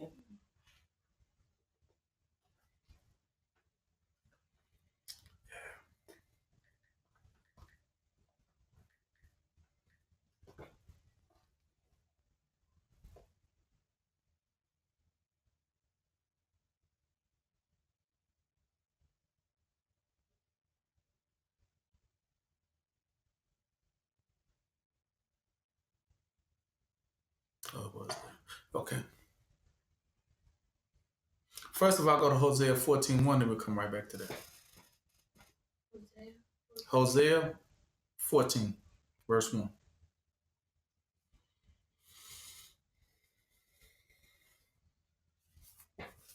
Then we'll go to Revelations 2. So, now the question is, how do we fall from that grace? How do we fall from that paradise? Right? It's right here. It says, O Israel, return unto the Lord thy Yah, telling us to return. For thou hast fallen by what? In your iniquity have you fallen. It was so that's why verse 2 says, so take with you words and turn to the Lord, says unto him, take away all what? Iniquity, and receive us back what? Mercifully, graciously. So we will rend. See, that's what the grace was. We fallen from what? Grace. So will we rend this calf of our lips, meaning so will we praise this throughout everyone. So go to Revelations 2. So for this will be our words coming out of our mouth to all people. This is our praise, that we understand that this is by which we have fallen. How do you know? Because it says it right here in Revelations 2. Unto the angels of the church of Ephesus write, these are the things, says he that holdeth the 7 stars in his right hand, and walketh in the midst of the 7 golden candlesticks. I know thy works and thy labor, Yah, this angel says, and thy patience, and how you cannot bear them which are what? Evil. And has tried them which say they are apostles and are what? Not. And has found them to be what? Liars. See, that was you're gonna find a whole lot of people that say that they in this thing. A whole lot of them you're gonna find that they just liars. Like the Pope and those Christians and people who swear that they was in the truth, you're gonna find out they just was all liars. You know what I'm saying? False apostles, false prophets. Because they don't teach mercy. They don't teach righteousness. They don't teach this is the judgments of Yah. They don't teach it. Right? They teach iniquity. And he said, by that, that's how we fallen from our paradise. Because he's telling you that what you're going to find to be liars is their world that they have created now. That's the lying part, ain't it? The lying part of saying that they call this heaven on earth. Nigga, you lying. This is the lie, the la land. He said, you have found them. You tried it. You trusted. You tried it. He said, tried them which say that these things, and you come to find out it's what? Not. And has found them what? Liars. Yeah. The stuff they told you to do that was going to bring you peace and paradise, you have done it, and you found them to be what? Liars. Exactly. The world is not you wake up to it all, the world is not a better place. Everyone's not at peace. Everybody's scrambling, running around. Where's all the peace and prosperity these pastors promised us? Where? Do you see it anywhere? So we found them to be liars. So you no longer, how can thou canst not bear them which are evil? Meaning you no longer assist them which are evil. See, Yah knows everything you're doing. He watching the progress. He says, I know thy works, meaning I'm watching your progress. Right? 3, and has borne and has patience, and for my name's sake you have what? Labored, and has not what? Fainted. See, that means you are beginning to do what is righteous, and you have not fainted, meaning fainted means you ain't gave in yet. Good. That's what Yah says. You're doing good. You're on the right path, you're progressing. But nevertheless, for I have somewhat against thee, because thou hast left thy first what? Uh-oh. Now, what was your first love? Right, not to do what? Iniquity. Because you have left your first love. That's how remember, that's how you know that's your first love, because he says right here, 5. Remember, therefore, from whence thou art what? Fallen. And when did he say you fall? When you what? Hosea 14, go back.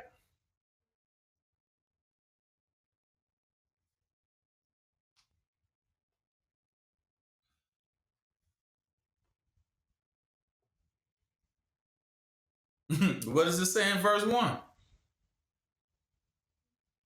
Hosea 14 in verse 1. O Israel, Falling by thy iniquity. you have fallen by. See, that was your first love. And you have fallen away from that. You became that. You started living la la land. Mm-hmm. See, your paradise has what? Fallen. You have lost your paradise. That's what things went wrong for you. When you started imagining stuff that's not there. Mm-hmm. When you started falling for the lies. When you start giving in to false narratives is when you lost your what? Paradise. You lost it. And now pandemonium has surely gotten themselves up very high over you now. You see that?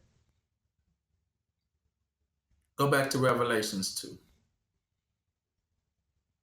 Because now you let the lies rule over you. Do you see that? Because you have verse 4. Remember, nevertheless, somewhat against it, because you have left your first love. So remember therefore from whence thou art fallen, and repent, and go back and do what? From the what?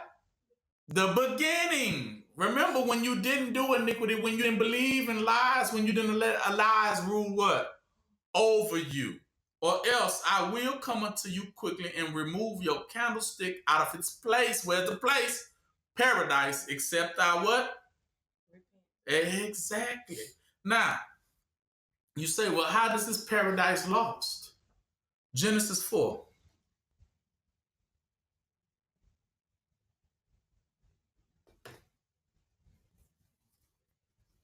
You see? It says, and Adam knew Eve, his wife, and she conceived and bare Cain and said, I have gotten man from the Lord. And she bare his brother Abel. Now, Cain was supposed to be the man of what? From the what? In verse 1, he supposed to be Cain said, I have gotten a man from the Lord. So he supposed to be a man of who? Man of Yah. And she bare his brother Abel. And Abel was a keeper of the what? See, how they always got the same occupation. It's kind of crazy. So it's telling you how the pattern is. Keeper of what? The sheep. But Cain was a what? A tiller of the ground.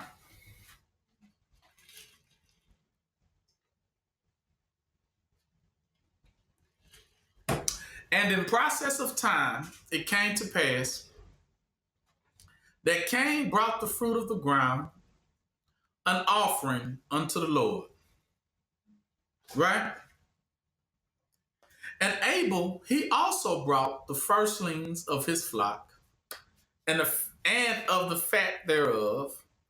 And the Lord had respect unto Abel and to his offering. But unto Cain and to his offering, he had not respect. And Cain was very angry, and his what? Countenance fell. His countenance fall. It fell. Now, did you know that countenance, what is countenance?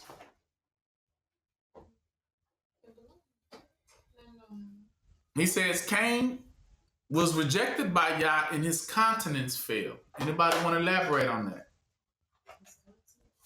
His faith. Countenance represents your appearance. But it also even more indicates your confidence, your happiness level, and your peace level. So when his countenance had fallen, what do you think he really lost? His peace. So what did he really lose? When it says your countenance has fallen, when they visited him, he didn't seem to have that same joy in appearance. he didn't seem to have that same happiness and appearance Mhm. because he had lost his what? His way. His paradise. See, continence represents your what? Paradise. See, that's that state of being. When the angels say, y'all say like you lost, because you used to be happy, cheerful, joy, because everything was all what? Good for you. But when your continence falls, and it's telling you that, oh, you no longer, now you look worried. Now you look discouraged. Now you toss to and fro. Because now you understand when he said your paradise is what? Lost. Meaning your peace. You hit it right on the nail. Your peace is lost. Whenever you got peace, you have considered what? Paradise. But when you lose your peace, you have lost your what? Paradise. Now you're starting to understand. Yeah.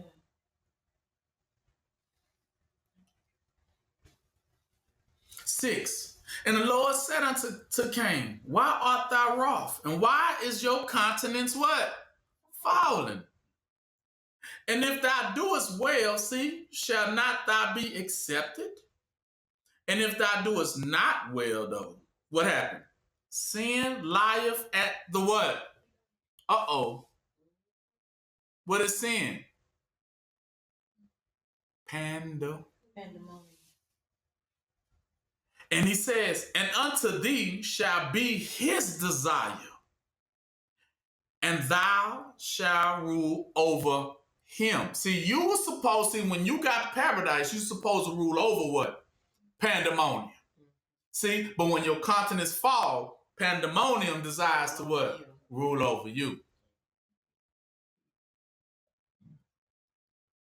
But he told him the command was you supposed to rule. Don't get all emotional. Don't get all teary-eyed. Hold your composure. So continence represents your what? Composure. The containment of yourself.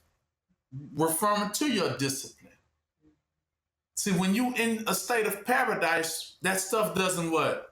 Get to you. It doesn't what? Bother you. It doesn't get you what? Down or frantic or worried or fearful. But when it does, it's because you're allowing all those demons and devils that reside in all of those emotions to overtake you. At that point, you begin to drown. As Peter, who couldn't walk on water no longer. You begin to slip and fall, and your continence is what? See, anytime, how you know your continence leaves you when you're in water? Because think about anyone who ever drowns in water. What's the first thing leave you? Not just your life, but outwardly in appearance, what leaves you? Your breath. Now, that's one thing I noticed that leaves all people when they drown. Your soul first? No. Think about it. Stay in water too long. What happens to your skin? Oh, you start to wrinkle. Huh? Your color. Yeah. The melanin drains by the water. Yeah. Anything that stays in water too long, your melanin begins to leave. Meaning you in the emotions of drowning you. Pandemonium is what? Ruling over you. You toss what? To and fro. Like being in the belly of the beast. You don't know what's going on anymore. You're frantic, you're worried, you toss, you don't know, you're depressed. See, all those mental illnesses begin to rule what? Over you. Mental illnesses ain't nothing more but demons. Bad spirits and devils. Right. See, to be contained is paradise where those things don't what? Those emotions, those mental illnesses don't what? Rule what? Because that is sin.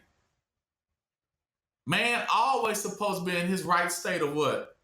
Mind. Exactly. That's called paradise. I'm showing you. It's called paradise. That's your peace and joy. That Yah says, let no man steal it what? Remember he said, don't let no man steal your what? Joy. You see that?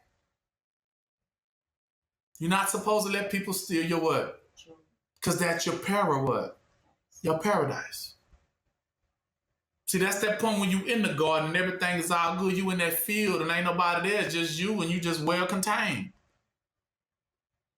But when you let it go, like Cain, now all the thoughts like Martha, you begin to be frantic and ripping and running, don't know where you at, coming and going now, and you worried about everything. You're schizophrenic. Those mental conditions begin to flood in, and they get to overtaking you, like depression, right? ADHD, right? Narcissism, gaslighting, right? You begin to lose your stuff. Now you don't know, and people see it too. It's like, man, you're not yourself lately, right? Go eat a Snicker, right? What happened to you, right? That's when your paradise is what? Lost. And you falling. Exactly. Lost means falling.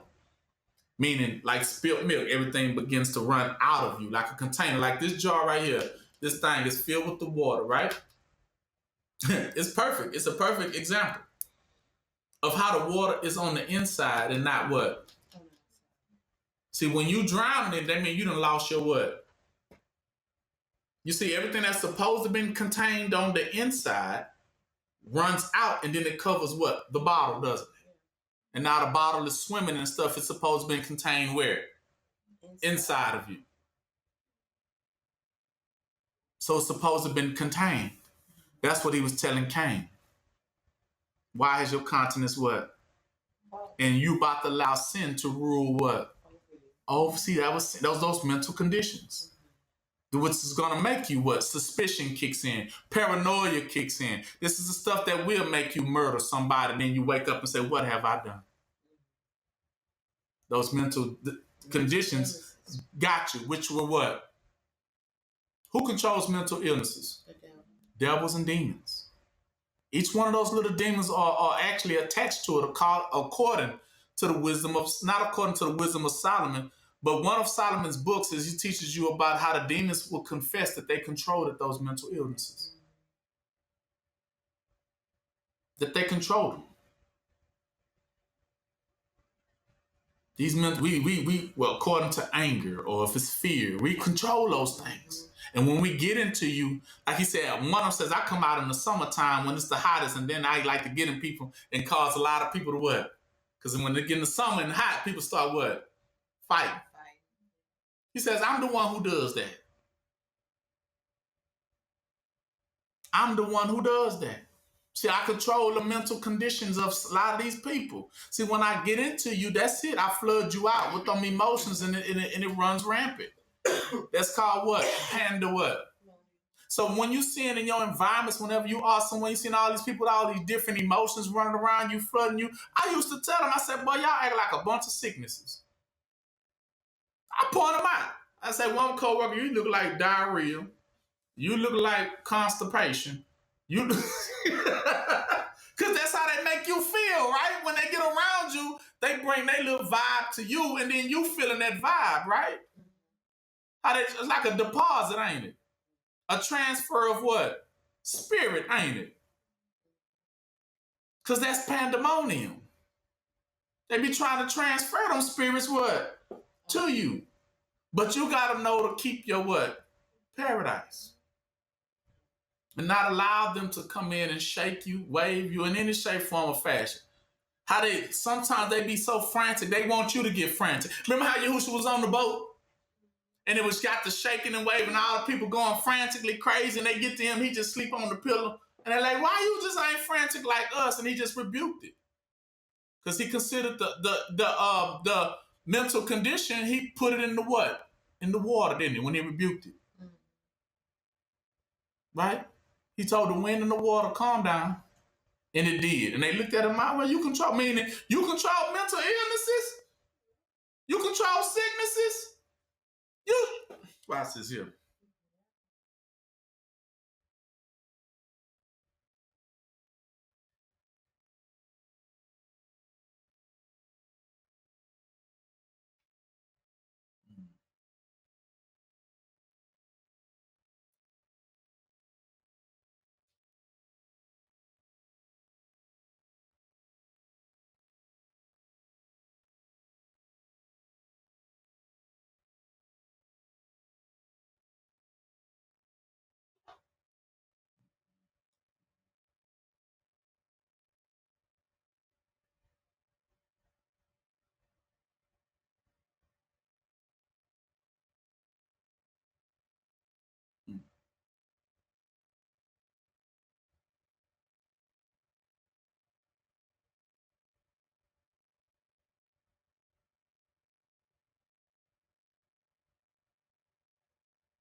Go to Matthew 9,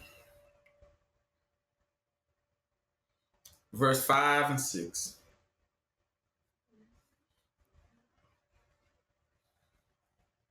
No. Yeah, Matthew 9, let's start from the beginning. Number 1. He said, so he entered into a ship and passed over and came into his own city. And behold, they brought to him a man sick of the palsy, lying on the bed. And Yahushua, seeing their faith, said unto the sick man, this is how he answered him. He really finna throw him off, right? He's sick with the palsy. Son, be of good cheer. Thy sin be forgiven thee. That's what he told him. Now they looking like, well, hold up. We thought he's sick. Why did you just go say your sins be forgiven? What that got to do with his what? Illness. Exactly. What that has to do with his illness. You ain't said nothing about his illness. And so, behold, the servant of the scribe said unto him, this man blaspheming. Man, he crazy. And behold, and Yahushua said, knowing that thought says, wherefore think you evil in your heart? See? For whether is easier to say, which one is easier to say? Thy sins be forgiven thee, or to say arise and walk, meaning be healed? Because it means, to Yah, it means what? The same thing. So your sins is directly related to those sicknesses. So those sins and sicknesses are related. They are both what? One and the same. So that demon of sin, once he gets into you, also brings to you a what? A sickness. Exactly. See, when you sin, not only do you sin, you bring a punishment on yourself, but you also bring a what? A sickness on yourself. A mental what? Sickness and an illness to your own self. And he said 6, but that you may know that the Son of Man hath power on earth to forgive sins. Then said he to the sick of the palsy, arise, now take up your bed and go into the house, meaning go be well. Right? So he backed over and said this, because he said it's the same thing for y'all. Whenever I heal you not only of your sin, but I heal you of your sin and your what? Sickness and your illness as well. Right? So pandemonium brings about illnesses. So like I say, I tell people, don't get it twisted, y'all. Listen, all of your celebrities have what you call mental what? Illnesses. Repeat again, all of your celebrities have what? Mental illnesses. You can start seeing them. When I say depression and narcissism and gaslighting, there's they all have them. Raven Simone, Orlando Brown, they all have what? Mental what? And they be having mental breakdowns. That's what you're finna see a lot of mental what? Breakdowns. That was what made Cain kill what? Abel. He had a mental breakdown. So you have to understand what happens at those points when them demons take over. When them demons take over, that's why they call it pandemonium. Because that's exactly what happened. Chaos is breaking free and running rampant. Creates mental illnesses, plagues. See, anytime you under sin, trust me, them demons, not only is they weighing heavily on your mind, but they also weighing heavily on your body, and it's taking its toll. But with paradise, you in your right state of mind and you don't have them same symptoms of sicknesses. That's why people hate to see you, because they know if they see you in peace, they know that you don't have those same what? Sicknesses and the symptoms. They see you with meddling, happy, confident. They like, oh man. And I don't care how money does got nothing to do with sicknesses. You can have a bunch of money and still feel what? Ill. Because they always still do. Money doesn't change that. It's just peace.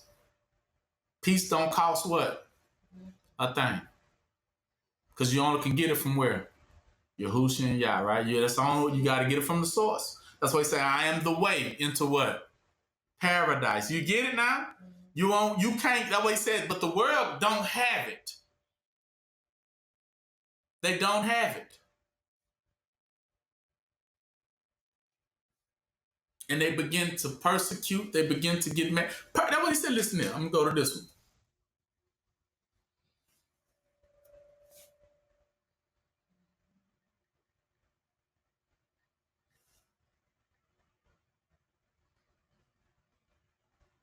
Go to Matthew 13.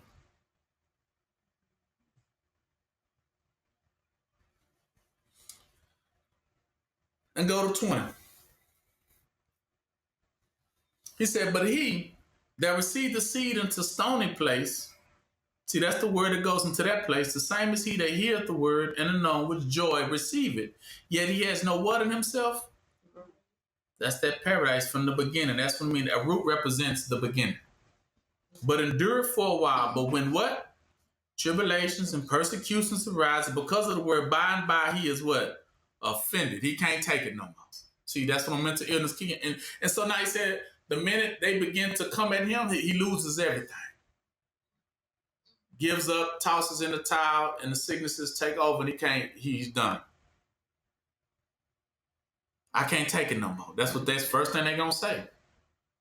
Because the peace is what? Gone. It's gone. Mm-hmm. And so that's when he says they begin to question you. That's why he says, go to Galatians 3.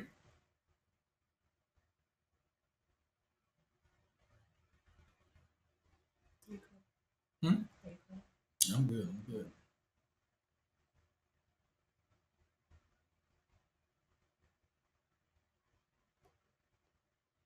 No, Galatians 4. Go down to 27. No, 26. No, the way I can truly get it. 21. Start 21. Just go down. It says, Galatians 4, and starting at verse 21. He says, so tell me, ye that desire to be under the law, do you not hear the law? For it is written that Abraham had 2 sons, the one by a bondmaid or a servant, and the other by a free what? Woman. But he who was of the bondwoman was born after the what? Flesh. But he that was born of the free woman was by what? Promise. So flesh meaning they was of works. They was trying to, like, this is the 2 sisters. This one was trying to figure out how to do things, how to take care of things. So the paradise is lost when you're trying to figure out things. Mm-hmm. But those that the paradise is given to by grace, they don't have to what? They're not caught up in all. They already got peace that they have it. You know what I'm saying? They already have the confidence that they have it. Faith is for what? Yes. That is confide. Or faith fides, which is contained. Paradise contained. That's what faith is. Mm-hmm. But if your faith is not contained, you frantic and everywhere. You have no peace or nor joy. Mm-hmm. And then you begin to frantically try to figure out things. He said this is the 2 different versions of a man. 24, which things are an allegory. For these 2 are the 2 what? Covenants. The one from Mount Sinai was gendered to bondage, which is Hagar. For this Hagar is Mount Sinai in Arabia, and answereth to Jerusalem, which now is and is in what? Bondage with her children. So the Jerusalem that's beneath is in bondage. These are the children that are under what? Captivities and under mental what? Illnesses. They are not free. There's no liberty within them. There's no peace within them. For this, in 26, but Jerusalem, which is above, is who? Which is the mother of us what? You see, now this mother, that's mother wisdom I've been talking to you about. She is more greater and freer than the bondage mother, which is the mother of harlots. He's telling you, Babylon. These that are under Babylon are not free. But because they got, they gone. But those that are of mother wisdom, which is of Yah, are free. Talking about they are in this paradise. Their minds have been elevated from the stuff that they see every day. They never was, and you might be looking at them like, man, they look like they just got peace. They always look like they got peace. No matter what's going on, they ain't never frantic or jumping. And you try to understand it. You try to even mimic it. Like, can I mimic them and what they're doing? Can I even try to be like them? But it's not nothing that they're doing. It's just given to them what? Naturally. These are the sons and daughters of Yah who have that paradise. 27, he let you understand. He said, for it is written, see? Rejoice, thou barren woman that bearest what? Not. Break forth and cry, thou that travailest not. See, you ain't trying to work for it. Travailest mean labor, working for it. See, that's why I always tell people, you working these all the 5 and 6 jobs for what? For nothing. Is you just getting diseases and getting more plagues. They tearing you up with them. Yeah. For the desolate has many what? More what? Children than she who has what? Told her, I said, because a man who finds a wife finds a what? See, that's what said. She's married to who? Who's the husband? Yah. Exactly. See, those who are under Yah, like the other sister who sat by Yahusha's feet to hear the truth and just understand it, always had perfect peace. Right? Now, this is the thing. Now we, brethren, as Isaac was and are the children of what? Promise. Because Yah already said, I promise and I will not repent. I will not relent. Right? You shall be what? Israel shall be alone and what? Established. It's just what Yah already just what? Promised for who? Israel. They was given that no matter what goes down, right? Listen. But as then he that was born after the flesh persecuted him. He's trying to give you the backstory of what did Ishmael do to Isaac. What he was trying to do was always question Isaac to try to run away from his inheritance. Instead of trying to poke at him and say, well, I was here first. But it didn't matter because he was there first. It would only matter that Yah said, you're going to be my promised child. So it was just by Yah's decision, the election alone. Promise and grace. It had nothing to do with, I came out first though. So that means I'm the firstborn. I'm going to get everything. And Yah says, no, but I have just chosen him. Same way he says, Jacob I loved, but Esau what? So it had nothing to do with who came out first, right? See, that's what Esau thought. That's why he wrestled with him in the womb. If I come out first, I would inherit the blessing by firstborn, by the law of what? Being a what? Firstborn. Exactly. Because he thought it was going to be by law. If I come out first, then by law, I'm the firstborn. I get all the firstborn blessings. But Yah say it's not about law. It's just that Jacob, I what? And Esau what? I just chose Jacob. I'm sorry. I just chose Jacob. It is what it is. It has nothing to do with who came out first. Jacob is just better suited for it. And that's why the mama gave the blessing to Jacob, because she's seen it too. I know Esau this and that, but Jacob is just most suited for it. Give it unto him. And that's what happened. And Yah approved, because that's who Yah. See, that's why Yah was with Rebekah, because Rebekah was with who? Yah. They both had the same mind. He always wanted to give it to Jacob, and so she didn't do nothing more but get into the mindset, let me give it to Jacob. So she was, at that moment, they both were what? Aligned. On what, that was what? It was an alignment of thought. And at that point, she was actually walking as who? Yah, in the flesh. And gave the birthright to who? Jacob. She had aligned herself with Yah.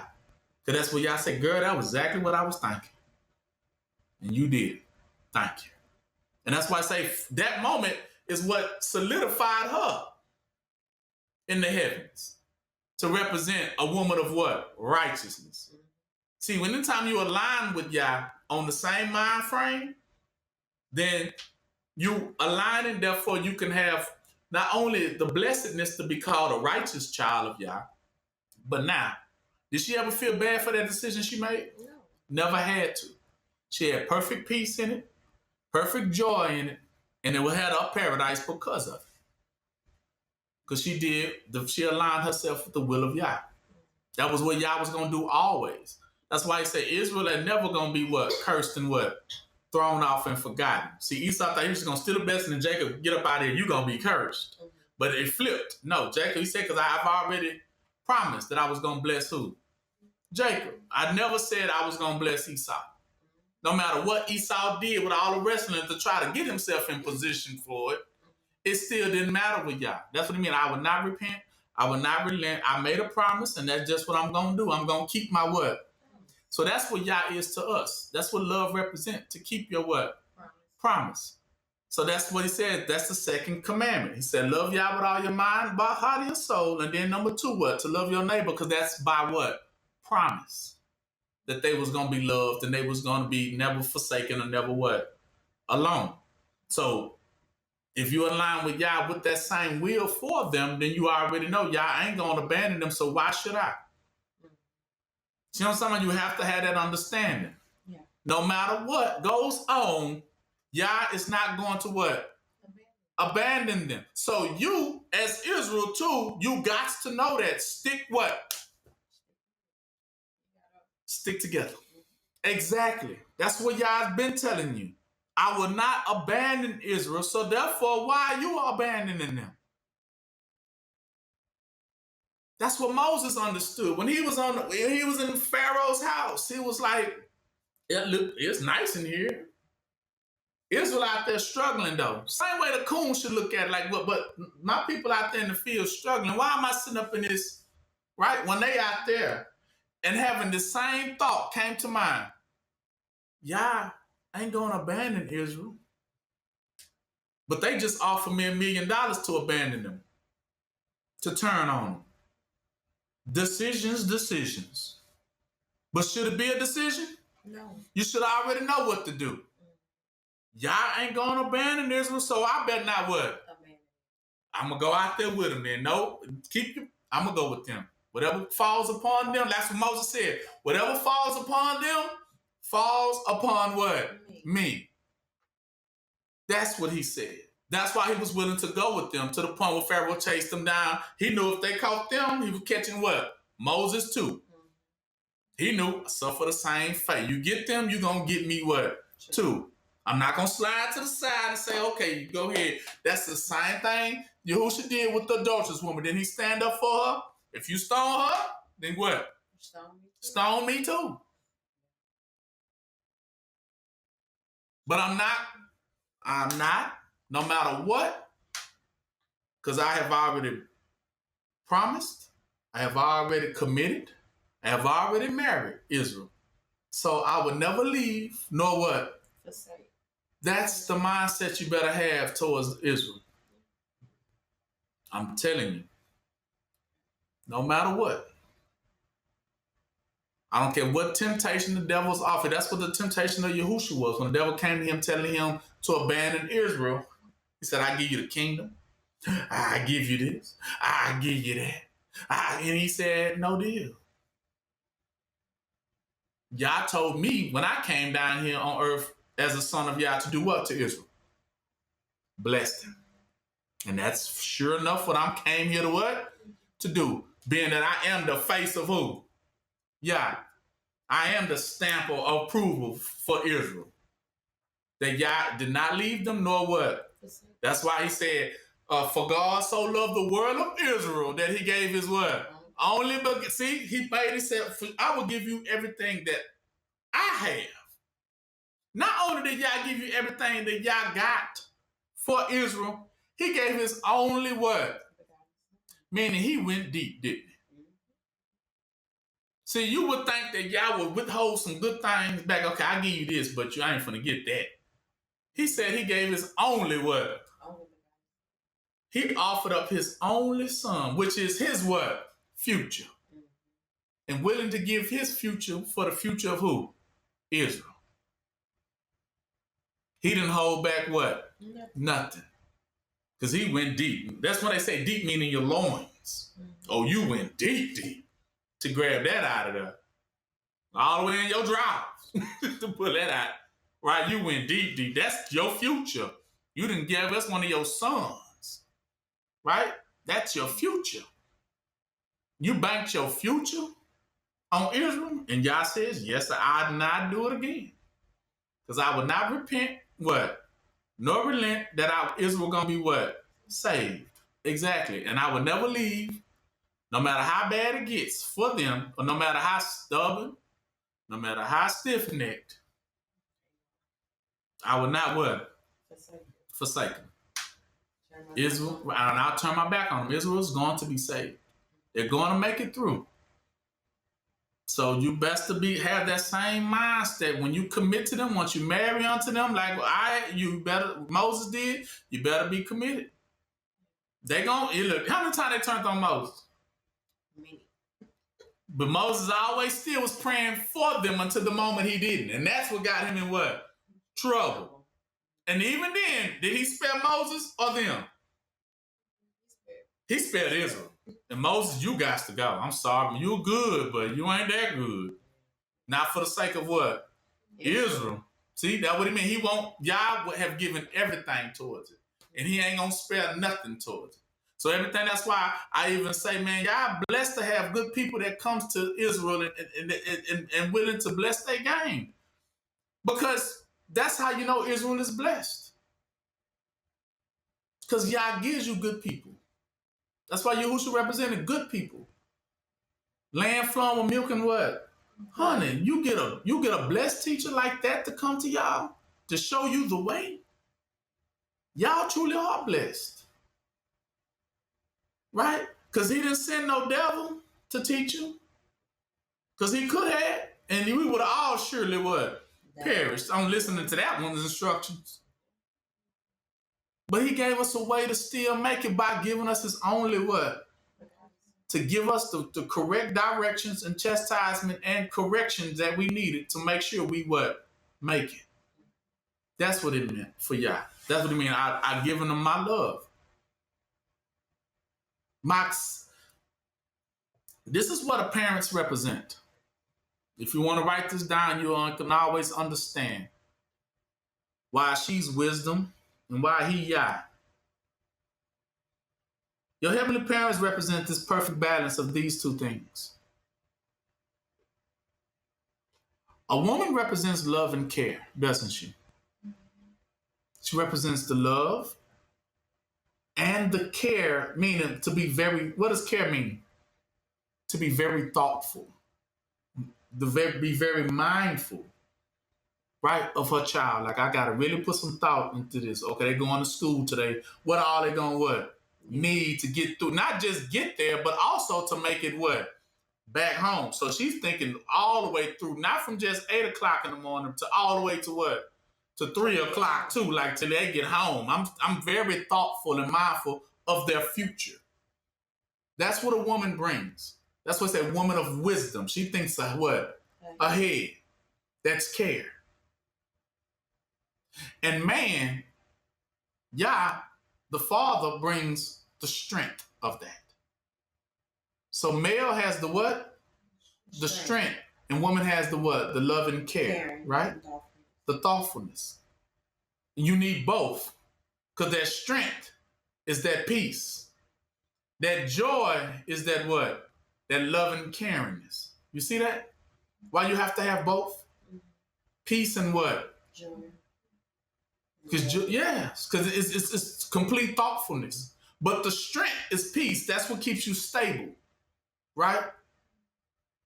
So you always need the teaching of your father. That keeps you what? Grounded and stable, right? And you need the teachings of your mother, right? To keep you what? Because she cares. She thoughtful of, okay, my baby need a coat. It's going to get cold in a couple of days.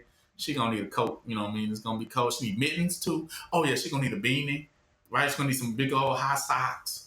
Oh, yeah. Make sure I'm going to give her some Kleenex. Oh, and I'm going to have to get some NyQuil because she might catch a little cold afterwards. So very thoughtful, right? And let me get this chicken noodle soup started heating up because she might catch a little cold. I got chicken noodle soup for her. And let me get some orange juice. Orange juice. Because she going to need her vitamins to build herself back up. That's how mothers think. Very thorough. And a father provides that stability, that bread, that strength, that staple, that foundation, that firm, that all that care and a firm foundation, you ain't moving. You able to last today, tomorrow, and forever what? Forevermore with them two. That's what they represent, your heavenly parents, to you. That's why they said they'll never leave what? Forsake their child. They ain't. What parent leaves their child and abandon? They said if your parents leave you, they consider you a what?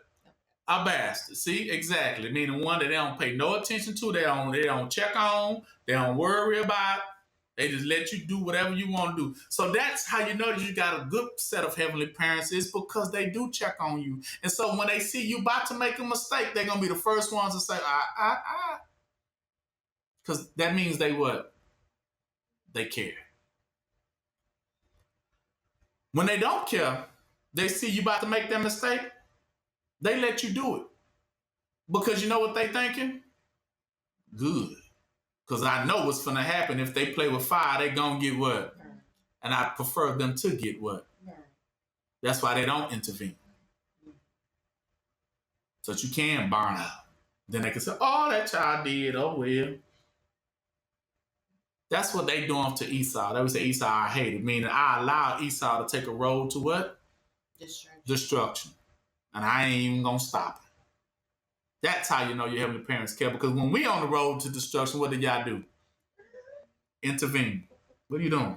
My child. Same way he tried to do to Cain, didn't he? To intervene in Cain, like Cain. Why is your countenance what? Falling. And gave him the instructions. See, if you do this and do that, you'll be fine. But if you do that, then, Satan, your paradise will be lost. It will fall. And then pandemonium gonna take over. Told him that. But what did Cain do? Did disregard it, and that's as everything bad came his way. But you couldn't blame the heavenly parents at that point, because at that point they did try to help him. Right? But Esau though ain't trying to help Esau. That's why when you try to talk to Esau, going one ear what? That mean that child gone. That child lost. That's why he said, let Esau be. That's when he said, let the dead what? Bury. Yeah, let the dead bury the dead. That's when he mean they gone. Yeah. He not going to listen anyway. Right, and no point of even telling him. Exactly. You wasting your breath. That's why I try to tell my people, you wasting your breath on Esau. Like he really gonna change, like Trump and them really gonna change from what they gonna try to do. You can tell them all day, that's killing Israel if you do that. Okay. Well, I'm still gonna make America great again. He ain't gonna stop from that. That's what his thought is. We still gonna do that anyway. I hear you, but I don't hear you. I already know what I came to do. One ear what? And not the other. Wasting your time. Right? And so at that point, he says, but as then he that was born after the flesh persecuted him that was born after the spirit, in Galatians 4:29. So what does that mean, persecute? Begin to question him. Begin to bother him, right? Begin to afflict him. Like throw him in one of those rooms when you interrogating him. Meaning, why you gotta be the blessed child? What makes you perfect? Why y'all ain't gonna throw you away like he did me? They said, ain't these the questions Esau asks all the time to you? Why y'all just won't kill you and be done with it? Why y'all keep saving you? Why y'all keep, every time I put you in a messed up situation, why y'all keep getting you out of that pit? That's what persecuting means. You supposed to be dead by now. Sometimes us black, and I can only speak for myself, but I know a lot of black young men think that too. Because people probably told them, you probably be dead before 18, or you probably be dead before you, that's what they tell us black, And then you look lo and behold and say, dang, that person about 40, 50 something. So that's what they say. Well, how did you last? How come you're not dead?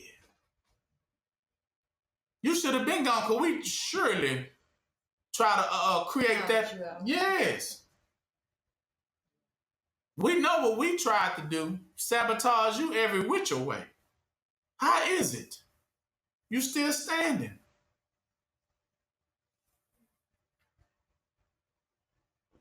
So that's why y'all say that's the persecution. See, the one that of the flesh persecute the one that is born after the spirit. It even so, I would tell you, it's even so now these days that you notice that the children of Israel, the children of Yah, are always getting questioned by those that ain't what. They always sabotaging them. They always trying to, you know what I'm saying? That's what we said, ain't it is like that today? Still the same way.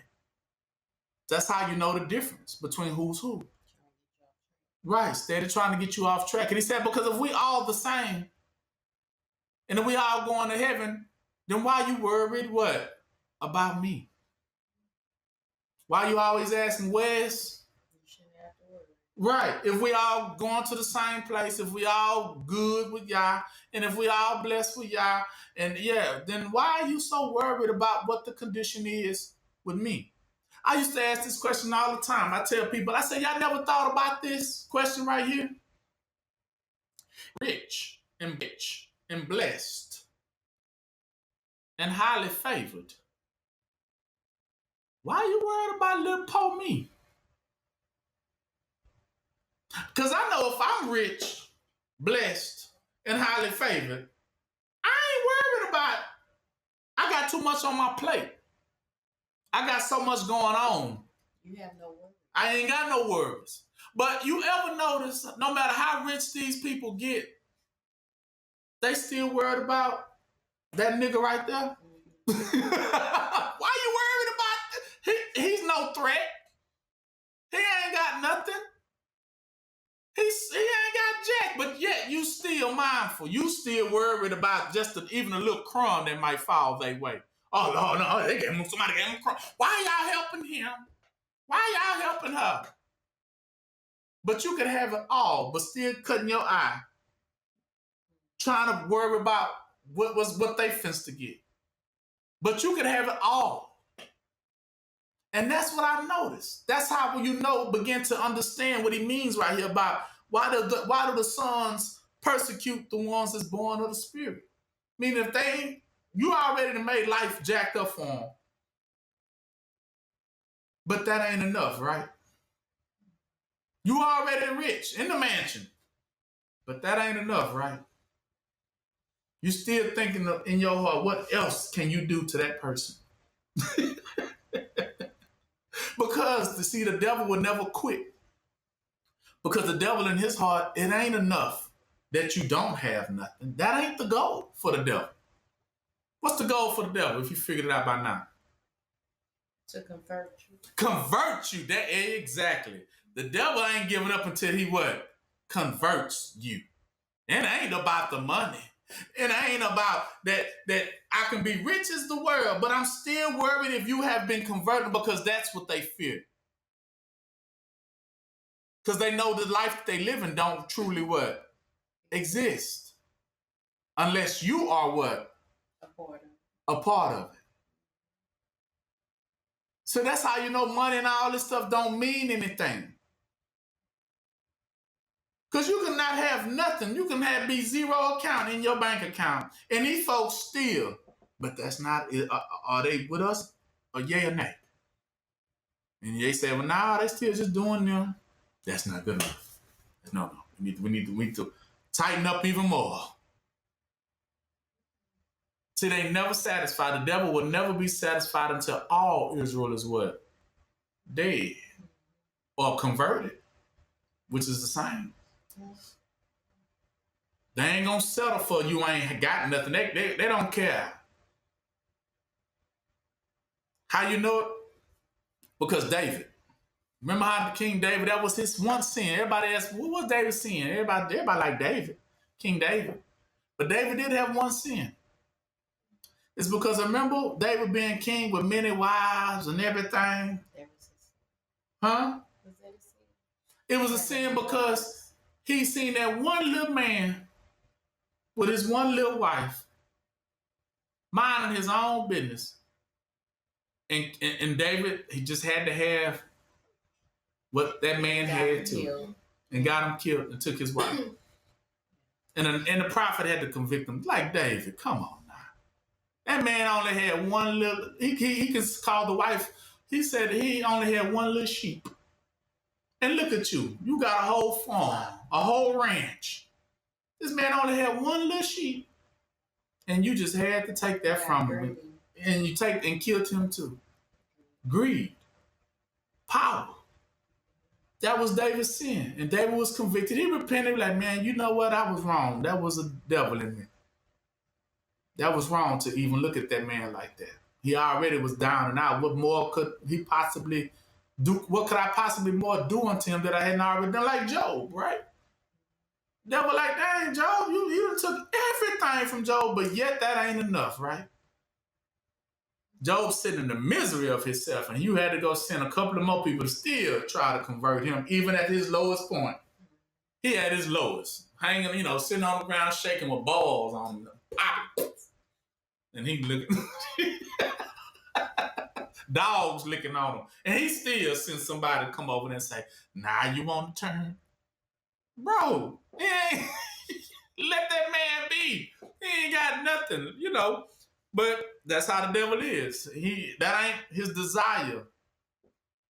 That ain't his desire to ease up on that, what the devil wants. He knows that he needs all Israel on his team. Because I showed you what's going to happen for those who don't. They just going to be preserved until what day? Jehoshaphat, yeah, you go. The day of judgment for them. And that's what the devil afraid of. I need them to be on our team, not against us.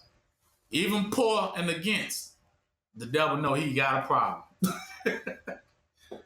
Even just that one poor ain't got nothing, but still on Team Yah, it's a problem for the devil. Because he knows they might not have nothing now. But one day y'all gonna unleash them on me, and they're gonna be full of power and strength that day. And I'm gonna be in what? Trouble. And he says, not only in trouble, he said, how many does it even take? He said, well, one can get a what? 1,000. And two, 10,000. So that's why he says, so even one is too many. Because we know the capability once Yah empowers just one of them. We in trouble. So the whole goal is to try to convince all of us to turn. That's why they're doing all this right now, trying to turn the world completely upside down. They want to buy up everything. They really want to make it, because they really want that mark of the beast. They really want to go into that, okay, we done finally tighten everything down. Now what y'all going to do? And they're just going to represent that same question back to who? Israel. That what it mean? Those who persecuted Israel. You're going to present that same question. Now do you want to turn? You think they ain't doing, that's what they doing it for. They know we don't have nothing. But are they content with that? No. That's why they're going into this secondary mode of, okay, now we got to do the mark of the beast. Now we got to do AI. Now we got to really then come present that same question back to Israel. Now will you turn? Because they know that's all it's about. I told you, this stuff ain't about nothing else. You are the main course of all of this. They know I ain't got nothing if they ain't got you.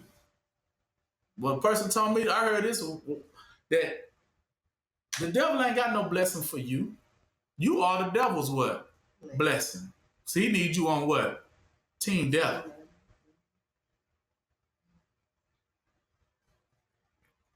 They don't even want to kill you. I come to find that out. They just want to convert you. They don't want you dead. See, because even if you die, Team Yah, you know what you're called?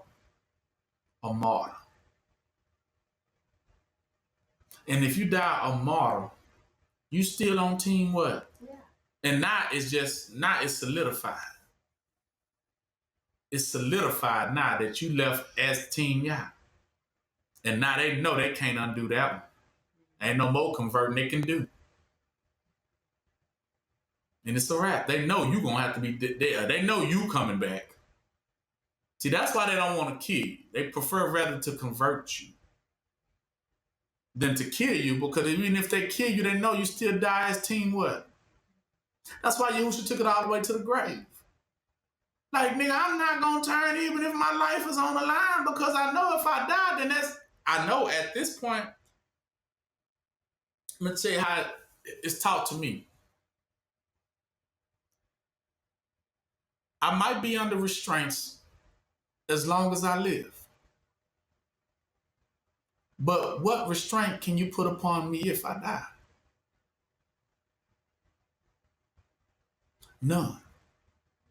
So then at that day will be a great day for me. So kill me if you must. But if I have not converted, you only freed me. Because then you still got to come see me. And if I have not been converted, even unto death, you got a problem. Because I still gonna want mine, even after death. But I won't be under no restraints then. It won't be these laws in place then. It won't be this white power then. It won't be none of these things. Oh, you can't touch this person, or you can't get at that person then. None of that stuff matters, does it, at that point? Because what rule or chain you gonna hold me with? Nothing. So come again. And it's gonna be with that same force, tenacity, ferocity, ferociousness that you gonna bring.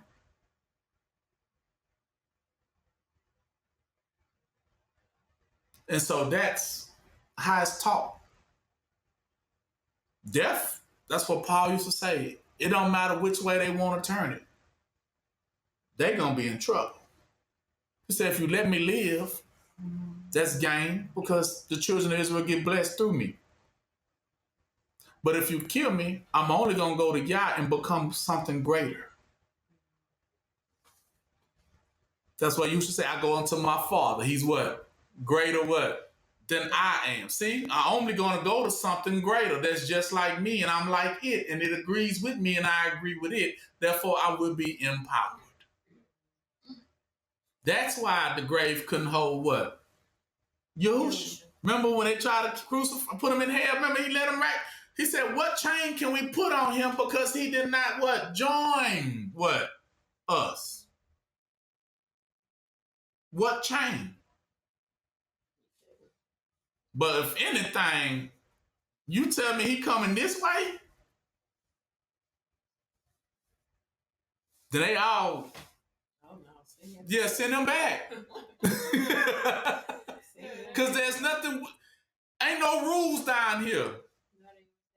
Yeah, that's what they meant. They wish they didn't crucify him because they realized, dang, there is no rules down here. There's rules there. And we lucky to have those rules in place for a person like that.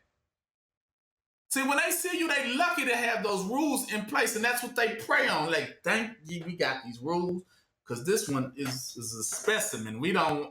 Thank you, we got these rules that tell him he can't do nothing or she can't do nothing.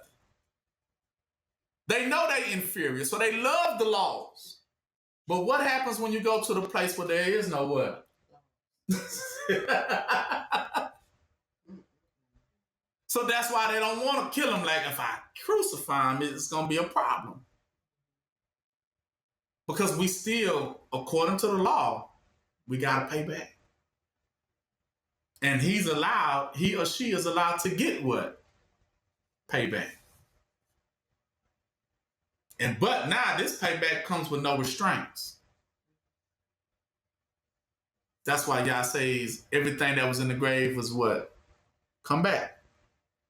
Now we will play this out again, but without the rules.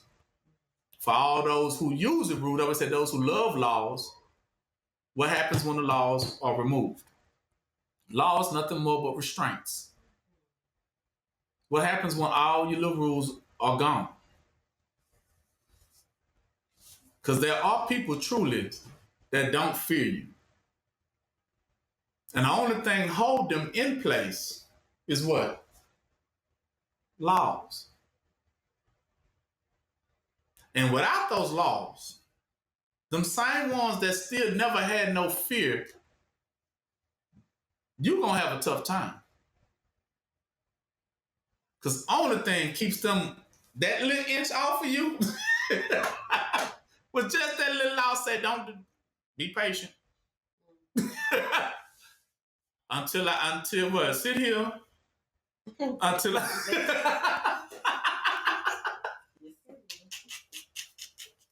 Exactly. So with that, that's going to conclude our family day. You know, I definitely want y'all to understand that. Mm-hmm. So now, like I say, remember that freely give.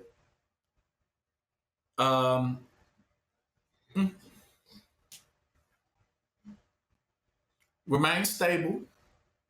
That's your paradise. Don't lose it.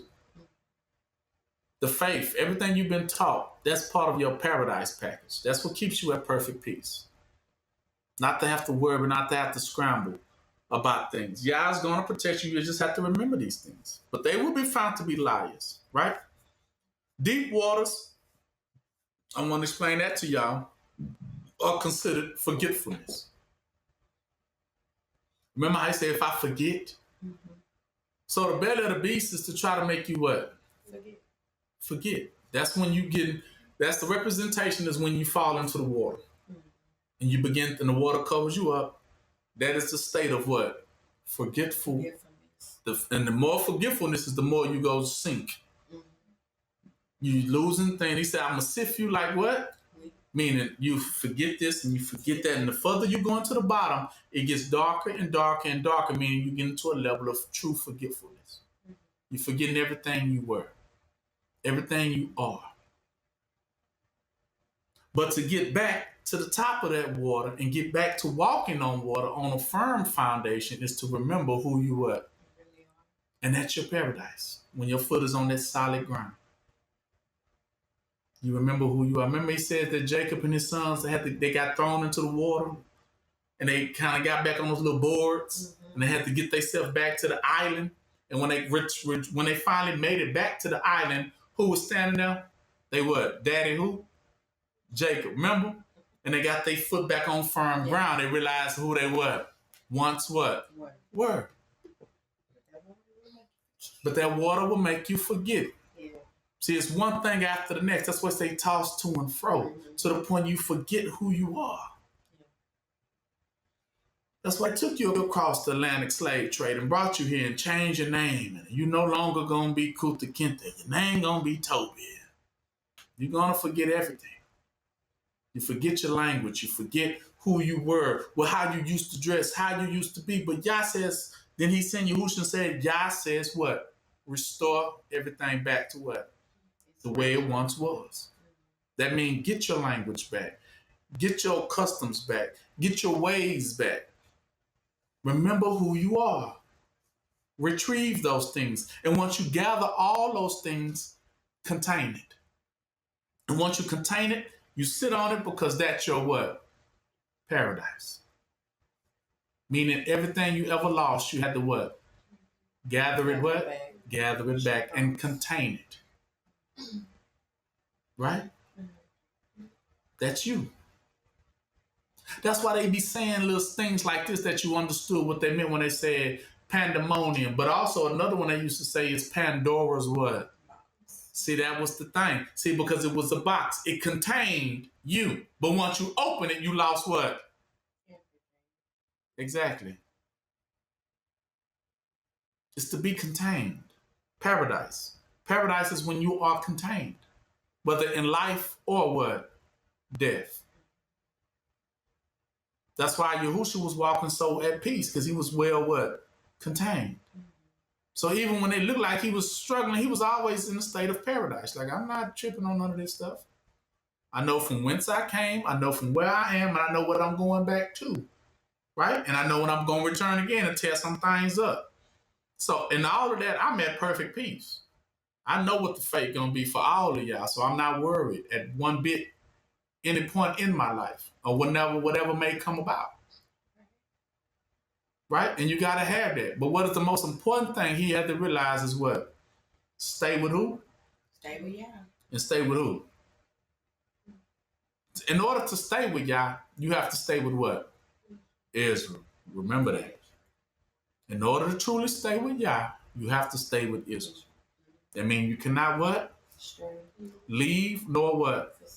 Nor abandon, right? You can't. Now, it's going to come a time will we be tested on it? Yes. Of course.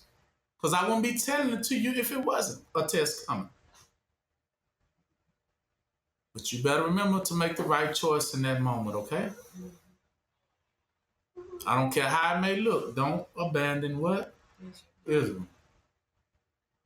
I don't care money, fear, I'm afraid, what they're going to do to me, what they're going to do to you. You got to suffer the same fate as Israel. That's why Peter, when he left, at first he forsook him, didn't he? Like, I ain't going that route. But then, even Yahushua forgave Peter, didn't he? I ain't going to hold it against you. Yeah. See, Yahushua always did that for Israel. He didn't forsake what? None of them. And he even told them, I'll be back.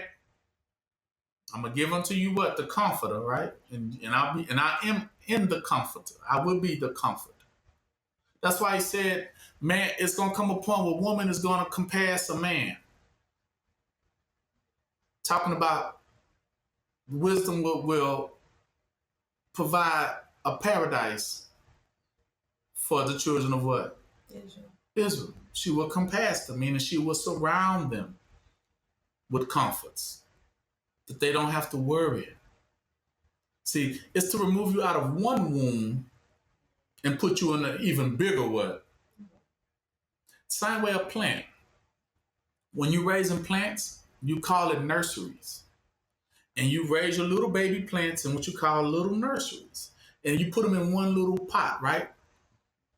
But then once it gets too big, you have to remove it out of that little pot because that little pot can't hold it anymore, right? Can't contain it. And then you have to move it to a what? A bigger place. That way it can truly spread its wings. So that's how children of Israel is. You have to get out of this little world so that you can be placed. And we said, in Mother Israel, which is over what? Over what? All. Remember the one that's above? See, she's a bigger than the smaller one. See, Jerusalem of earth is small in comparison to the Jerusalem that's what? Above. More freedom, more space to move about. Yah's removing you from the restraints of this world so that he can place you in the state of paradise, which has no what? Restraints. Exactly. So coming out of America is a very good thing. Because Babylon shall what? Fall. That's what now you get what Babylon fall means. She shall be plagued with all those what? Demons and what? Diseases and sicknesses. Didn't it say that? So if you go and read it in Revelation 18 about Babylon, he said, oh, Babylon has fallen. See, her continent's gonna what? One who said that I live delicious, I shall never fall. I'm gonna always be on top. Yes, your paradise shall be what? Taken from you. And you're gonna fall and your continence is gonna fall. And then when it does, you're gonna be housed with all those diseases, all those plagues, all those sicknesses. That's why he told us get from out what? From what? Amongst her before you get hit with all those what? Plagues that's gonna come upon what? Her. See, all them sick. That's why you see how people now starting to what? Daughters of Babylon starting to get these paranoias and they starting to get sick and they starting to get frantic. See, hallucinating and stuff. Yes, because it's happening to them now. They beginning to catch these sicknesses or returning to them. See, it was a time when you used to be scared and frantic. Now you gaining your composure and now they starting to be what? Frantic. But what we gonna do? Because now pandemonium of them. And you coming out of it into a paradise and a peace of mind. That let them take it. If they take it, we gonna be just what? Fine. But your word, if they take this same word from you, will you be fine? See, Edomites know when this world leaves, they what? Out of there. That's why they trying to leave with it, because all the diseases and sicknesses are setting in. They said Babylon will be burnt with fire. Now, what do you do to sicknesses according to old style? How did you get rid of sicknesses? Heat. Exactly. Sicknesses are burnt. You have to burn them. You know what I'm saying? Some people try to freeze them. It's not freeze. You have to burn them. Like, for instance, if you had your crops and your crops began to get, bad, you have to burn the whole crop down because you couldn't feed nobody with it because it was all poisonous. So then you have to start from scratch off of burnt. You know what I'm talking about? Let it regrow itself and it'll come back right. So according to sicknesses have to be burnt. That's why y'all gonna burn the whole world. Because sicknesses have to be what? Burnt away. It's just the truth. You catch gangrene, you gotta cut it off, and then from that part that is cut off, you really do have to apply some heat to it. You gotta burn it to burn off any last little sicknesses, a goop of anything left over. One thing sicknesses can't take is fire. Fire is what burns it. Burns the sicknesses. Same way if your animals, you have like a field of cows, and if they all caught what's some disease? Mad cow disease.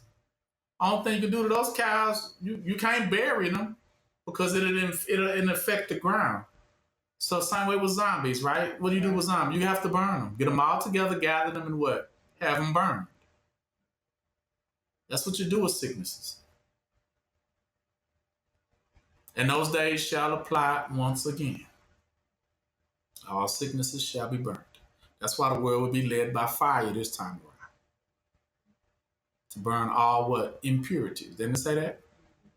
All sicknesses. And now the people who had the sicknesses are starting to come out. Man, I'm sick. Yeah, we knew. But back in the days, they used to try to make it seem like you was the one going crazy. And they was in their right state of mind, because when we joined Hollywood, we was in our right state of mind. What happened to you? But then you come to find out everything that joined Hollywood was highly weird. Now they are the sick ones. And you who didn't join is not found to be what? In your right state of mind. So with that, that's going to conclude our family day. I hope y'all learned something and understand the difference between paradise and pandemonium. You are always supposed to have what? Paradise, which is your continence. Mm-hmm. Your continence should not what? Fall. I mean, if you get caught with depression,